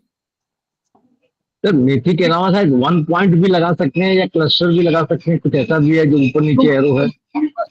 ऐसा है ना शर्मा जी, क्लस्टर भी देखिए, कभी ट्रेस करके देखिए, क्लस्टर भी सिलेक्ट टोन करेगा, वो सिलेक्टिंग करता है सर। हाँ सिलेक्ट करता है, और आपका हाँ। सिंगल वाला भी कुछ ना कुछ करेगा, सिंगल वाला जो हाँ। लगाते हैं वो भी करेगा। तो इसलिए आप मेथी लगाइए, वो बैलेंस करेगी। ठीक। और सर पहले लगाते थे पहले जी। सर ये था कि इसमें जो बताया था कि 5.5 घंटे ही लगाना चाहिए, अगर रात को लगाया और ज्यादा टाइम लगाया तो कोई उसका एडवर्स इफेक्ट होता है? ऐसा नहीं, कोशिश ये करनी चाहिए कि 5-6 घंटे से दिन न लगाए, क्योंकि बैलेंस कर लेते हैं उसमें। ये एनर्जी बड़ी है ना, बड़ी एनर्जी के पॉइंट है, इसलिए इनको 5-6 घंटे से दिन, 6 घंटे से दिन लगाइए, और इसको रिमूव कर दे, फिर लगा लीजिए। अच्छा, तो ज्यादातर दिन में लगाना ठीक है, क्योंकि रात में अगर लगाया और सो गया 7 घंटे या तो हाँ, मैं वही कह रहा हूँ कि जब भी लगाइए कोशिश ये करिए कि 6 घंटे से अधिक न लगाए, फिर निकाल करके फिर आप दोबारा लगा सकते हो। तो ये कंसेप्ट है। अब वो रात दिन का खुद को स्पून फीडिंग नहीं हो सकती, लेकिन ये एनर्जी बड़ी है, इसलिए हम लोग कहते हैं कि ये बैलेंस कर लेगी जल्दी। जी सर, ठीक है ना, इसलिए कहा जा रहा है ना, क्योंकि टेस्ट हमारे पास नहीं है। डर्मेट्रॉन मशीन हो तो आप टेस्ट कर लीजिए, अगर आपके पास हो, उससे आप तुरंत एनर्जी मालूम हो जाएगी बड़ी है, लेकिन डर्मेट्रॉन है नहीं, तो ट्रायल एरर के सिस्टम से हम लोग मानते हैं ना। अब अगर इन्होंने एक प्रोफेसर पार्क जेबू ने और मनाका साहब ने 2 अलग अलग विचारों से दे दिया सिंगल पॉइंट का ट्रीटमेंट, तो मनाका साहब को पूछा जाता है, लेकिन प्रोफेसर पार्क जेबू चूंकि बहुत अधिक अहमियत रखते हैं, तो उनके पॉइंट्स को प्रश्न का कभी कभी प्रश्न आते हैं उस पर। सिंगल पॉइंट का ट्रीटमेंट, जैसे पहला जो है पॉइंट, सिंगल पॉइंट, कि अगर आपको सर्वाइकल और अपर थोरेसिक में लगाना हो तो SP4 को यूज करिए, सिंगल पॉइंट SP4। अगर आपको सर्वाइकल और अपर थोरेसिक को ट्रीटमेंट करना है, तो कोई भी डिजीज हो SP4 को ट्रीट करिए। नंबर 1 सिंगल पॉइंट ट्रीटमेंट है, प्रोफेसर पार्क जेबू का है पॉइंट, इसलिए नोट कर लीजिएगा, वो और किसी का नहीं है। जब कोई क्वेश्चन आएगा तो प्रोफेसर पार्क जेबू का नाम लिखा होगा, तभी ये पॉइंट लागू हो। राइट हैंड में आपको करना हो तो राइट हैंड माने इन है कि यांग है, तो इस रूप में अगर याद करें LU7 right hand. Right hand में कोई प्रॉब्लम हो, झुंझुनाहट हो, ब्लड सर्कुलेशन अधिक हो, कम हो, तो वो कह रहे हैं कि आप केवल सिंगल पॉइंट LU7 को यूटिलाइज करिए। लेफ्ट में कोई प्रॉब्लम हो तो SI3 को यूज करिए। सर यूज करना मतलब टोन, सिरेट या इवन करना?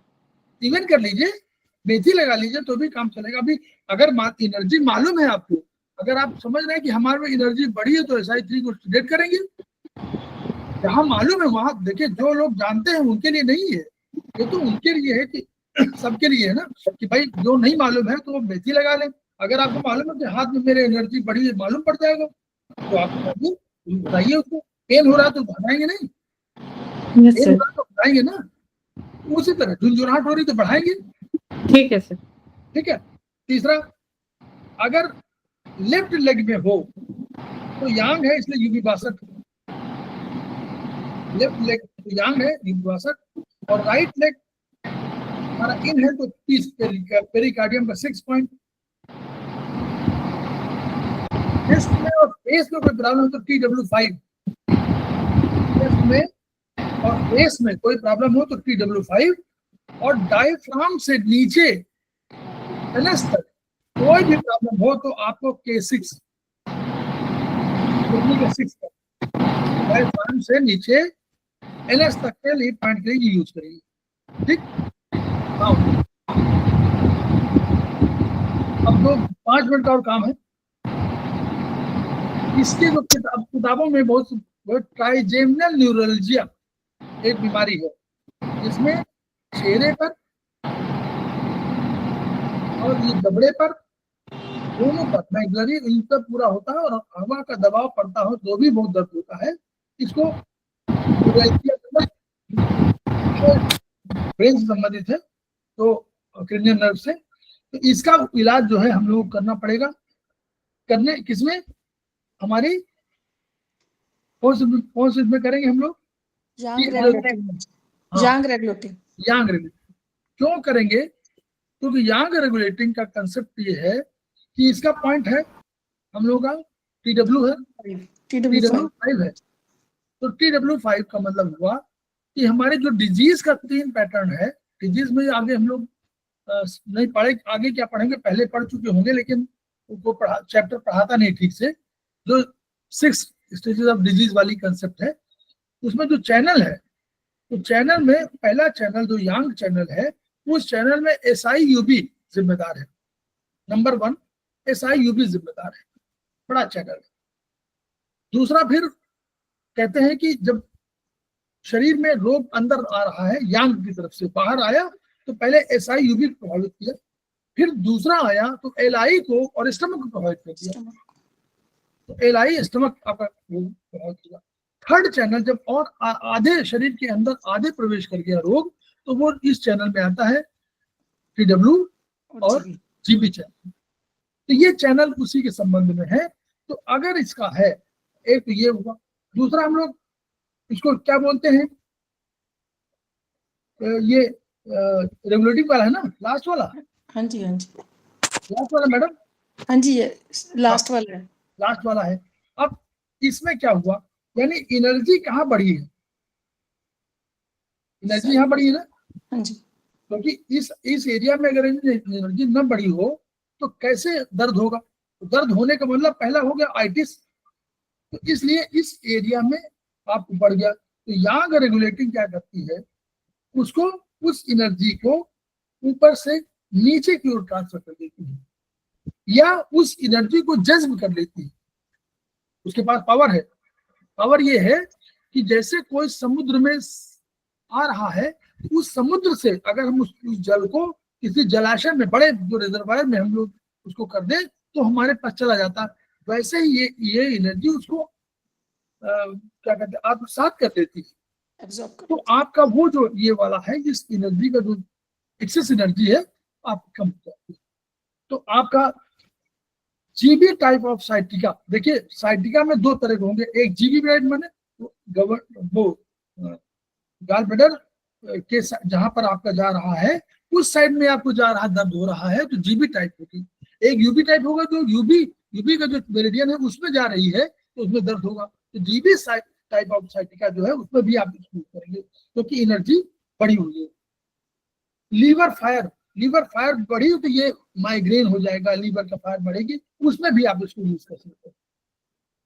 टिनाइटस, ये भी तो अचानक लीवर और किडनी की वजह से टिनाइटस होगा, तो टिनाइटस भी इसीलिए उसको भी आप यूज कर सकते हो। डेफनेस उसी वजह से हो सकती है, माइग्रेन वही हो सकता है, हेडेक में भी इसको यूज कर सकते हैं इस मेरिडियन के लिए। फिर एक तीसरी हमारी यांग हील है। तो यांग हील को हम लोग पैरालिसिस, स्ट्रोक, मिर्गी, इन सब में, दिन में मिर्गी, दिन माने यांग, तो यांग अगर दिन में मिर्गी आ रही है, एपिलेप्सी बोलते हैं, तो एपिलेप्सी में तो आप उसमें यूज कर सकते हैं।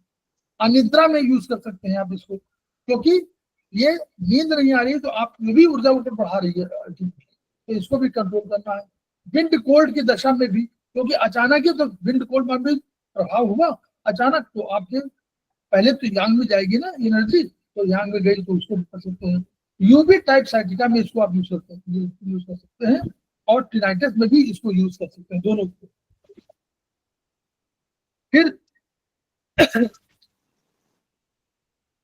अब वो देखिए, इसमें किताब में बहुत चीजें लिखी है, हार्निया 7 प्रकार की। हमको 7 प्रकार की हार्निया किसी किताब में लिखा होगा सर ने, लेकिन हम लोग अभी आज तक देख नहीं पाया हूँ, तो मैं उनको जानता नहीं कि कितने प्रकार की हार्निया होती है, तो ये मुझे मालूम नहीं है। लेकिन हाँ, अगर कोई पूछे तो आप कह सकते हैं कि हार्निया 7 प्रकार की है। ठीक है, मुझे मालूम नहीं है, मैंने देखा भी नहीं, मैं बहुत कोशिश कर रहा हूँ कि कोई किताब ऐसी मिल जाए। कोई बताया नहीं अभी तक, किसी किताब को रेफरेंस किसी ने नहीं दिया है। इतने प्रोफेसर ने उसको कहा कि हार्निया 7 प्रकार की होती है, किताब को रेफरेंस किसी ने नहीं दिया है, तो मुझे भी नहीं मालूम, लेकिन है, भी पढ़ रहे हैं सबकी किताब में। चलिए, अब चोंगमो का देखिए, चोंगमो का जो आप पूछ रहे थे, और भी देखिए, रूमेटिक अर्थराइटिस, चेस्ट पेन, उसका 2 पॉइंट है ना सर। रूमेटिक अर्थराइटिस एक्चुअली होता क्या है सर? अर्थराइटिस तो जॉइंट पेन हो गया, लेकिन रूमेटिक अर्थराइटिस, रूमेटॉइड, रूमेटिक नहीं, हार्ट इन्वॉल्व हो जाता है बाद में। नहीं सर, रूमेटिक नहीं, रूमेटॉइड अर्थराइटिस की पूछ रही हूँ। रूमेटाइड नहीं, रूमेटिक के लिए कह रहा हूँ। नहीं, मैंने आपसे पूछा कि रूमेटॉइड अर्थराइटिस। अब गंभीर बीमारी हम इतना जानते हैं, हम भी आरएच फैक्टर उसमें होता है, आरएच फैक्टर का प्रभाव आता है। अरे उसमें बहुत फैक्टर है मैडम, ऑटोइम्यून डिजीज है, आरएच फैक्टर चेक कराते हैं तो वो निकलता है उसे पॉजिटिव। एक्चुअली सर, वो मैंने ये जाना ना, मेरी एक फ्रेंड को है, तो वो उसमें ये जाना ना कि इम्यून सिस्टम ही ये होता है, WBC ऑटोइम्यून डिजीज है, ऑटोइम्यून डिजीज है। WBC जितना उसका बढ़ेगा ना। अब ऑटोइम्यून मैंने समझ, ऑटोइम्यून कहने का मतलब जैसे आपने कहा वैसे जो होगा कि क्यों होती है कोई नहीं, जैसे हम जैसे ईशा काला मैडम बोल रही है कि ऑटो इम्यून है, तो जैसे ऑटो इम्यून की बात करेंगे, इसका मतलब कि ईश्वर प्रदत्त है, यही तो कहेंगे। नहीं तो आपके शरीर के अंदर कोई फैक्टर आपके अगेंस्ट क्यों हो जा रहा है, तो इसको चर्चा हम चर्चा इस तरह की बीमारियों के बारे में नहीं करते हैं, क्योंकि वो तो ऑटो इम्यून मतलब आपका शरीर ही आपके खिलाफ है। क्योंकि सर इसकी ज्यादा चर्चा है नहीं। थायराइड भी है, ऑटो इम्यून डिजीज है, लेकिन उसके बारे में तो बहुत थायराइड उतना नहीं, ऑटो इम्यून नहीं है, उतना नहीं ऑटो इम्यून है। थायराइड तो एक सिस्टम से है सर, जहाँ तक मैंने सुना ना, ऑटो इम्यून वो भी है, BP।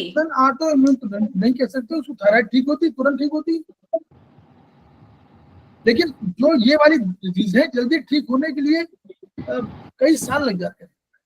अभी ठीक नहीं सर, पूरी तरह कभी ठीक नहीं होता है रूमेटॉइड। आपने खुद कहा, मैंने कभी नहीं कहा, हम तो कभी नहीं कहते हैं भाई, क्योंकि ऑटो इम्यून माने आप ही के अंदर है। इसी जो सामान्य एलर्जी है वो तो ठीक है, जो एलर्जी बढ़ गई और उसने अपने आप ही आपके अगेंस्ट में फैक्टर एक पूरा युद्ध क्षेत्र खड़ा कर लिया, उसके बारे में क्या कहना?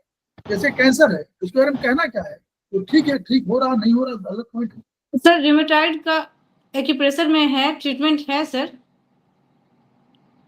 अरे है ट्रीटमेंट सबका। देखिए डॉक्टर को या किसी वैद्य को या किसी चिकित्सक को कभी हार नहीं माननी चाहिए, क्योंकि ईश्वर प्रदत्त ये है, मिरेकल्स होते हैं। और ऐसा नहीं कि आप ट्रीटमेंट कर रहे हैं तभी आपको, जैसे मैडम वो ट्रीटमेंट करती है रेकी, तो रेकी क्या है? एनर्जी ट्रांसफर ही तो है, एनर्जी ट्रांसफर भी हो सकता है। ऐसे ब्रह्मांड की ऊर्जा हम लोग मानते हैं ना, तो ब्रह्मांड की ऊर्जा आकर के उसको किसी दिन बढ़िया कर दी तो भी ठीक हो सकता है। लेकिन हम लोग जो बात कर रहे हैं ये कठिन प्रश्न है, इन पर बहुत अधिक हम चर्चा नहीं करते। ठीक है सर, कठिन प्रश्न बहुत, जिंदगी बहुत। कैंसर के बारे में क्या चर्चा करना, ट्रीटमेंट कर रहे हैं, हम भी कर रहे हैं, सब लोग कर रहे हैं। तो ये हुआ ना, तो ये जितने भी डिस्मेनोरिया, मेनोरेजिया, एमनोरिया, ये होगा चांगमो, ये आप समझ लीजिए।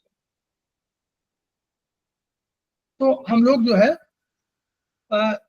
कुछ समझ में आया सरदा जैन मैडम? जी सर। सर एक क्वेश्चन है उसमें, एक असाइनमेंट उसमें, लो बीपी का ट्रीटमेंट कहाँ करेंगे हम? लो बीपी का तो इसी में है, शायद दिया चांगमो में, किसमें, किसी में दिया है? नहीं, उसमें दिया है, एक सेकंड, इसमें ना चांगमो और उसमें दिया है, इन हिल, ये यांग हिल में दिया है। सर देखो, ऑप्शन में बताती हूँ आपको, अभी क्यों? ऑप्शन बताऊं क्या? एक अभी किताब, सर ऑप्शन थे रेनमो, चोंगमो, गवर्निंग वेसल या नन। रेनमो, चोंगमो, गवर्निंग वेसल और नन। एक सेकंड, अभी मैंने अभी अभी अभी थोड़ी देर पहले मैंने देखा, मैंने लिखा नहीं उसको। हाँ, ये है, लो बीपी का इसमें है, इन रेगुलेटिंग, जिन रेगुलेटिंग, तो नहीं, यांग रेगुलेटिंग, यांग रेगुलेटिंग यंग रेगुलेटिंग का मतलब हो गया TW5। है, लिखा हुआ ये है उसमें ऑप्शन। नहीं, ऑप्शन नहीं है वो वाला जो आप बोल रहे हो। हाँ, तो इसमें लिखा हुआ है, रक्तचाप जब घट जाए, दर्द माइग्रेन का हो जाए, वन साइड में रोक सताए, यांग नियामक उपचार चाहिए। तो TW5 तो फिर से नन आएगा ना इसका आंसर। हाँ, ये यहाँ नन होगा, और कहीं कहीं अगर मिलता है तो बताता हूँ, और शायद, और मैंने देखने की कोशिश किया तो किसी मिला सर नहीं। रेनमो में भी है एक जगह पे, अच्छा, मैं दिखाती हूँ आपको भी। आज देखता हूँ, अगर रेनमो में है तो, अगर रेनमो में स्पष्ट है, और नहीं तो सिंगल पॉइंट में दिया हुआ तो बढ़िया है, सिंगल पॉइंट में दिया हुआ है। रेनमो में मैं दिखाती हूँ आपको, पेज नंबर कितना था, 24 था शायद। अगर सिंगल पॉइंट में दिया तो वो बढ़िया है। नहीं, रेनमो पे दे रखा है पेज नंबर 24 पे, लो ब्लड प्रेशर जो 17th पॉइंट है ना उसका। हाँ, लो बीपी ये है, ये भी कंसेप्शन मसल पीक, और इसमें दो कई है, लो बीपी भी है, डायबिटीज, तो यही वाले रेनमो है ना इसमें। हाँ जी, और हाँ, तो गवर्निंग वेसल में भी दे रखा है ये। नहीं तो रेनमो कर दीजिए। नहीं, गवर्निंग नहीं, गवर्निंग तो बेकार है, गवर्निंग नहीं, ये गवर्निंग नहीं है। डायबिटीज का है, लिखा हुआ है, क्लियर है, क्योंकि लो बीपी का कंसेप्ट, हाँ ठीक है, रेनमो और ये मिलके ये भी तो ब्लड और उसका संतुलन करती है। सर अच्छा, गवर्निंग वेसल की पेज नंबर 83 पे फिर लिखा है लो बीपी। नहीं तो इसमें तो, और जीबी में तो वो तो ऑप्शन है नहीं। जीवी में ना, नहीं जीवी में, इसमें ऑप्शन जो है ना उसमें रेनमो है, चोंगमो है, गवर्निंग वेसल है, ठीक है। अब इसमें गवर्निंग वेसल में भी बुक में दे रखा है और रेनमो में भी दे रखा है, तो अब हम किसको गवर्निंग वेसल किसने, पॉइंट नंबर, पेज नंबर 83 पे लिखा हुआ है लो बीपी। पेज नंबर 81 में, 83। 83,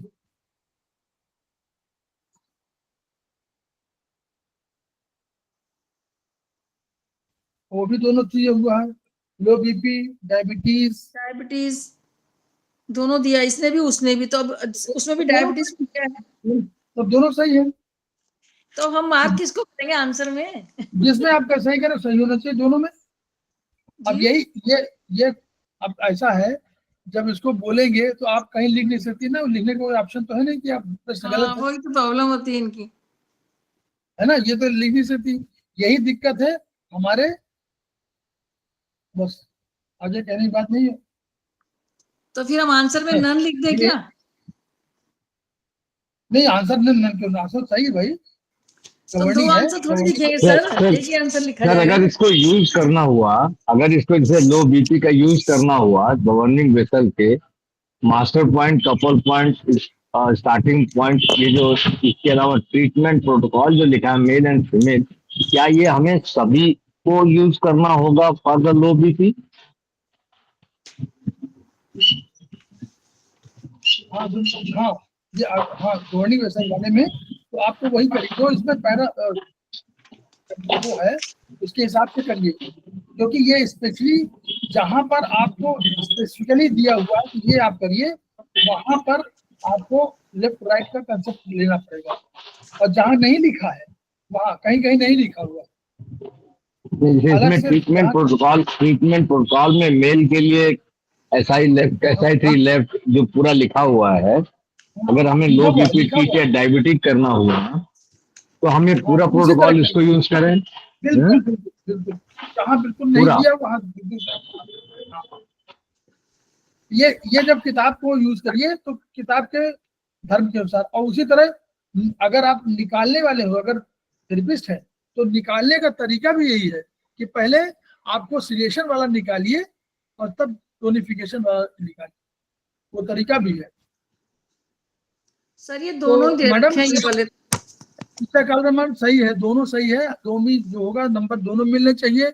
लेकिन जो वहाँ एग्जाम में उत्तर लिखा होगा, उन्होंने लिख दिया होगा, लिखा होगा ना कि ए सही है, बी सही है, तो जो वो सही होगा दूसरे वाले को काट देंगे, और बाद में जब आप बाद में कोई कराए 2 नंबर कट जाएंगे तो उससे कोई फर्क तो पड़ेगा नहीं। हाँ, आपको कोई वो फर्क बात नहीं तो पड़ेगा, आपको ये लगेगा आप ट्रीटमेंट करेंगे तो ट्रीटमेंट आप कुछ भी करेंगे तो भी सही हो जाएगा, तो चिंता मत करिए। ये सब प्रश्न है, इन पर चिंता न करने वाले प्रश्न है। आपको आपने पढ़ा, उसका नॉलेज हो गई, उनको नहीं मालूम है, नहीं मालूम, चिंता मत करिए, ठीक है सर हम सब प्रोटोकॉल के सर क्वेश्चन आंसर में चिंता नहीं, मेरी चिंता है जो हमारा पेशेंट एग्जामिनर सामने बैठा है उसको लगाने का है। एक प्रश्न और है सर, थोड़ा सा मैं पीछे जाऊंगा। जब भी आपने बात किया प्रोफेसर पार्क जो के बारे में, उन्होंने 8 पॉइंट लिख रखे हैं कि किस प्रॉब्लम के लिए क्या प्रॉब्लम है। इनमें से क्या हम इस तरह के प्रॉब्लम सेलेक्ट कर सकते हैं? जैसे सर्वाइकल और अपर थोरेसिस बोलते हैं, SP4 लगा दीजिए, लेफ्ट आर्म में SI3 लगा दीजिए, अगर डायफ्राम और सिंगल NS पॉइंट, प्रॉब्लम है तो सिंगल पॉइंट लगा दीजिए, ठीक है। सिंगल क्या पॉइंट, हाँ ये सिंगल पॉइंट्स हैं, तो क्या इनमें से जैसे हम कुछ कॉन्स्टिपेशन प्रॉब्लम अगर आता है या डाइजेशन प्रॉब्लम, GIT का प्रॉब्लम आता है, तो इस तरह का कोई प्रॉब्लम उसमें पॉइंट नहीं देखते, या रेनमो और इनमें से ही हम देख करके लगाएं? देखिए सिंगल पॉइंट का कंसेप्ट ये है कि अगर आपको कम, जैसे हमने शुरू ज्वाइन किया, हमारे पास कम नॉलेज है या हम नहीं समझ पा रहे हैं, हमारे पास सिंगल पॉइंट है, तो खेमका सर ने भी इसीलिए सिंगल पॉइंट दे दिया कि सिंगल पॉइंट यूज करिए तो आपको रिलीफ मिलेगी ही मिलेगी। लेकिन जब मेरी अवधारणा है कि जैसे जैसे आपका ज्ञान बढ़ता जा रहा है तो आप जो अपनी प्रोटोकॉल है इन सबके साथ अपनी प्रोटोकॉल डेवलप करिए, मिक्स करिए। आपके पास मिक्सिंग का राइट है, आपके पास भी डॉक्टर वॉल के, प्रोफेसर पारदेवो के उन पॉइंट्स को राइट। मान लीजिए आपने कहा कि हमको HBP का इलाज करना है, आपके पास 2 मेरिडियन है, आपने 2 मेरिडियन में देखा, उनके वो समझे और दोनों मेरिडियन पे आप ट्रीटमेंट कर सकते हैं। आपके पास एक मेरिडियन में आपने सिलेक्ट किया तो आपको अगर ये कंफ्यूजन नहीं होना चाहिए कि आपने गलत मेरिडियन से चुना, नंबर 1। नंबर 2, आपके पास कोई और सिस्टम का एक सिंगल पॉइंट कोई है, आप उसको भी यूज करिए, कोई दिक्कत नहीं है, क्योंकि सिंगल पॉइंट यूज करने से आपको वजन बढ़ गया। जैसे ये उन्होंने कहा कि आप और सब पॉइंट कर रहे हैं, K6 को आपने कहा कि डायफ्राम से NS तक कोई प्रॉब्लम है तो K6 को आप कर लीजिए, तो आपने K6 कर लिया और आपके जो ट्रीटमेंट आपका पैटर्न है, चाहे कॉन्स्टिपेशन हो चाहे कुछ और है, वो आपने अलग से ट्रीटमेंट दिया हुआ है। तो आपको वो थेरेपी का आपने अधिक पॉइंट भी नहीं लगाए कि अब पॉइंट बढ़ा दिया, आपने सिंगल पॉइंट लगा दिया, कर दीजिए। यही आप सिंगल पॉइंट में खेमका सर के उसमें करिए, आप सब पॉइंट लगाइए, एक सिंगल पॉइंट लगा के भी देखिए, उसका असर जरूर लीजिए, क्योंकि कभी कभी बड़ी बीमारी नहीं होती है, जब बड़ी बीमारी है तो बड़ा प्रोटोकॉल, जब छोटी बीमारी है तो छोटे प्रोटोकॉल से काम चल सकता है। किसी को अचानक कोई एक्यूट प्रॉब्लम हो गई, एक सिंगल पॉइंट से काम चल सकता है, सेडेशन, टोनिफिकेशन में थी। हम लोगों को अपने सिस्टम डेवलप करने पड़ेंगे। नंबर 1 कि हमको कभी करस्पॉन्डेंस को भूलना नहीं है, नंबर 1। नंबर 2, हमको कभी प्रोटोकॉल का जो टेम्परामेंट, जो तरीका है जानने का कि भाई आप नाभि को ट्रीटमेंट करेंगे, वहां करेंगे, ये सब चीज जानना चाहिए। आप सिंगल पॉइंट लगाइए, CV8 पर सेडेट कर दीजिए तो भी काम चल जाएगा। नहीं करिए जरूर। हम लोग अक्सर क्या भूल जाते हैं, ये भूल जाते हैं, हम लोग उसका ट्रीटमेंट करने लगते हैं, CV8 को हम लोग भूल जाते हैं। 15 दिन बाद 20 दिन बाद आपके पास आया है और पहले दिखा चुका है वो, तो सीबीआर को आप रिजेक्ट कर दीजिए, सिंपल, कुछ मत करिए।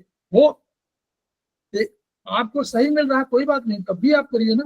मन का इलाज आप वैसे कर सकते हैं मैनेजमेंट के तरीके से कि आया है बेचारा परेशान है, वो कह रहा है बहुत परेशान हो गए साहब, तब आपके पास आए हैं। तो अब जब आपको समझ में आ रहा है कि मन का कहीं ट्रीटमेंट होता है, चाहे आप अपने यूडी में चले जाइए, वो भी मन का इलाज है, और आप आयुर्वेदिक में चले जाएंगे, दो बहुत उसमें इलाज है आपका 7-8 में कलर का इलाज है। तो कोई तरीका छोड़िए नहीं, क्योंकि आप ट्रीटमेंट का मैनेजमेंट भी कर रहे हैं, पहले उसको ठीक भी करना है, उसको क्रॉनिक डिजीज भी ठीक करनी है, लेकिन उसको एक्यूट डिजीज भी खत्म करनी है पहले, अदरवाइज वो उसका विश्वास नहीं आप कराएंगे। सर इसी विश्वास के ऊपर मैं कहना चाहूंगा एक छोटा सा, कभी कभी हमने ये एक्सपीरियंस किया है, कोई पेशेंट आता है, यदि हमें दिखाई दिया कि 2 पॉइंट से उसको रिलीफ मिल जाएगा, आप 2 पॉइंट लगा दीजिए, उसे थोड़ी देर बैठाइए, पूछे, बोलेगा हाँ आराम तो है, लेकिन इससे फायदा क्या होगा, कल फिर हो जाएगा। अरे नहीं, आप इसको आप लगाइए, हमने बताया यहाँ पे ऐसे लगाते रहिए। बोले कब तक लगाएंगे 2 पॉइंट से, कुछ खाने की दवा हो तो दे दीजिए।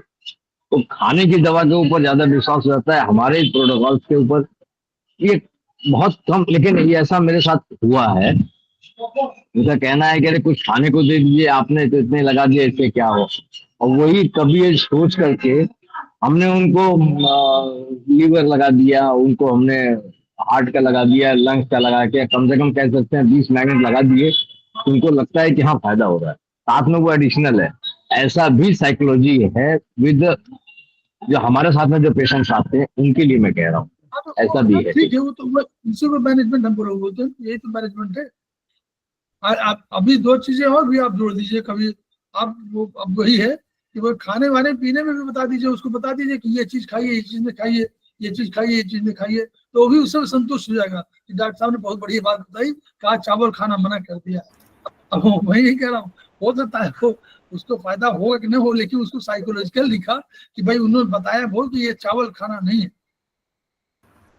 तो वो कंसेप्ट भी है। देखिए वो आया है 40 साल की उम्र का, 50 साल की उम्र का, 50 साल का अनुभव उसके पास है, और वो अनुभव खट्टा मीठा सब है, तो वो अपने अनुभव से भी जान रहा है आपको। वो आप अगर आप थोड़ा सीनियर है तो आपसे कम बहस करेगा, और अगर वो यंग होगा और वो सीनियर होगा तो वो अधिक बहस करेगा, क्योंकि उसका अनुभव अधिक है ना, वो समझेगा हमारा अनुभव अधिक है इनसे।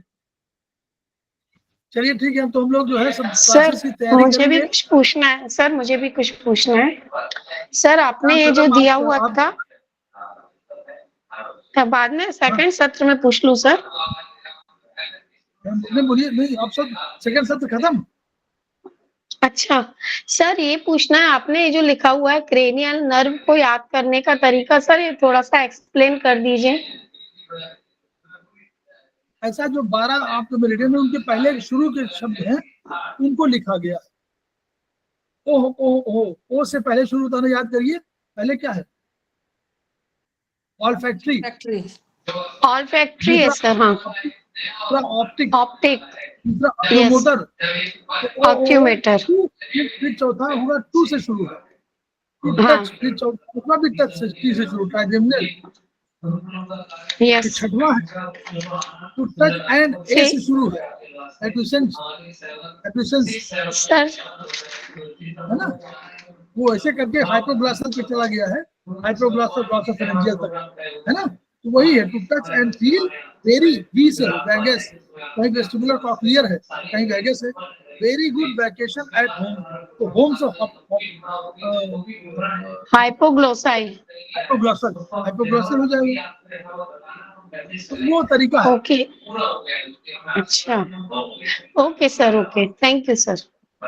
ओके, तो हमारे सब लोगों को धन्यवाद, ईशा कालरा मैडम को धन्यवाद, हमारे सुधा मैडम को धन्यवाद कि हम लोगों को सहयोग दिया, पुष्पा मोरे मैडम, सभी लोगों को धन्यवाद सर, सभी लोगों को धन्यवाद, बहुत बहुत धन्यवाद सर। सबको धन्यवाद, सारे लोग थैंक यू सभी को। सारे लोग जुड़े हुए हैं, सबको धन्यवाद। और नमस्ते सर। सबको शुभकामनाएं, जो एग्जाम दे रहे हैं उनके लिए शुभकामनाएं, जो एग्जाम नहीं दे रहे हैं उनको भी शुभकामनाएं, ताकि उनका थेरेपी और बढ़े और उनका ज्ञान सर बढ़े। वो अरे ईशा मैडम, कॉन्फिडेंस के लिए भी ईशा कोई सब वो बता दीजिए ईशा मैडम, कॉन्फिडेंस के लिए। ईशा मैडम थोड़ा आप अपने जब आंसर बना लें तो इसी ग्रुप में पोस्ट कर दीजिएगा, ताकि हम लोग इजीली चेक करके उसको,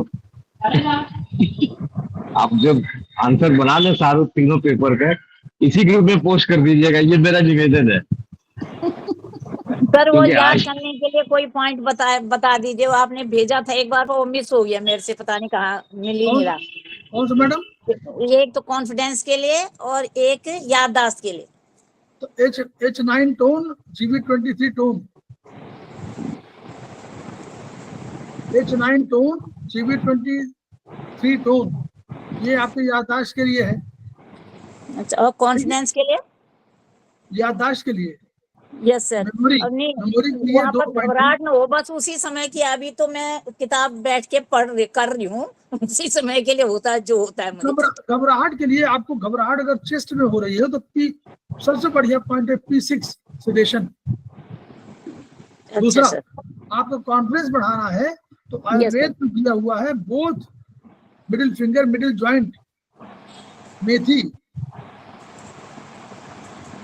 both middle finger, middle joint. हाँ, मिडिल कॉन्फिडेंस के लिए, मतलब ताकि आप अपने को चैतन्य फील करें, उसके लिए। हाँ, शांति रहेगी तो सर तब जवाब भी दे सकते हैं। जब अंदर से ही उथल पुथल मच जाएगी तो फिर जवाब भी नहीं दे पाएंगे। देखिए मैडम, जो अब उथल पुथल वाली जो है, वैसे आपकी भावना नहीं, उनसे आप दूसरे का ट्रीटमेंट करती हैं, और आपको उथल पुथल नहीं होनी चाहिए, क्योंकि जीवन के मर्म क्या है कि हम जितना अच्छा करते हैं उतना हमको ईश्वर अच्छा देता है। यस सर, है ना? Yes sir. आप करेंगे, उसने दिया ही है सर को, सब कुछ अच्छा दिया उसने। हाँ, भगवान भले कह रहे हो कि कर्मण्येवाधिकार अस्ते मां फलेषु कदाचन, लेकिन वो देता है। आप फल की इच्छा मत कर, फल तो मिलेगा। कर्म फल तो तय है, वो आपके लिए केवल कहा गया कि आप फल की इच्छा मत करिए। माँ कर्म हेतुर्भू माँ के संगो स्वकर्म। लेकिन नहीं, गुरु ने कहा कर्मजम बुद्धियुक्ता ही फलम त्यक्ता मरीश्वर जन्म बंध विनुक्ता ही पदम दर्शन तयनामयम। यानी उन्होंने जो प्राप्त किया वो इसे केवल इस कंसेप्ट में प्राप्त किया कि उन्होंने फल की इच्छा नहीं किया था, लेकिन मिला ना, कर्म फल तो मिला नहीं। मिला तो बहुत कुछ है सर, बहुत सब कुछ अच्छा है, सब कोई वो नहीं है, भगवान जो है उसकी कृपा बनी हुई है। और हमेशा सुनिए, आप डेली एक शब्द कोई बोल रही हैं, उस शब्द का भी अर्थ है, और वो भी भगवान ने कह दिया कि नेहा विक्रम नाशोस्ति प्रत्यवायो निविद्यते और स्वल्प मध्यस्थ धर्म से त्रायते महतो भया। धर्म का एक भी अंश आप करेंगे तो आपको महान भय से मुक्ति मिलेगी। Yes sir. महान भय क्या है? उथल पुथल।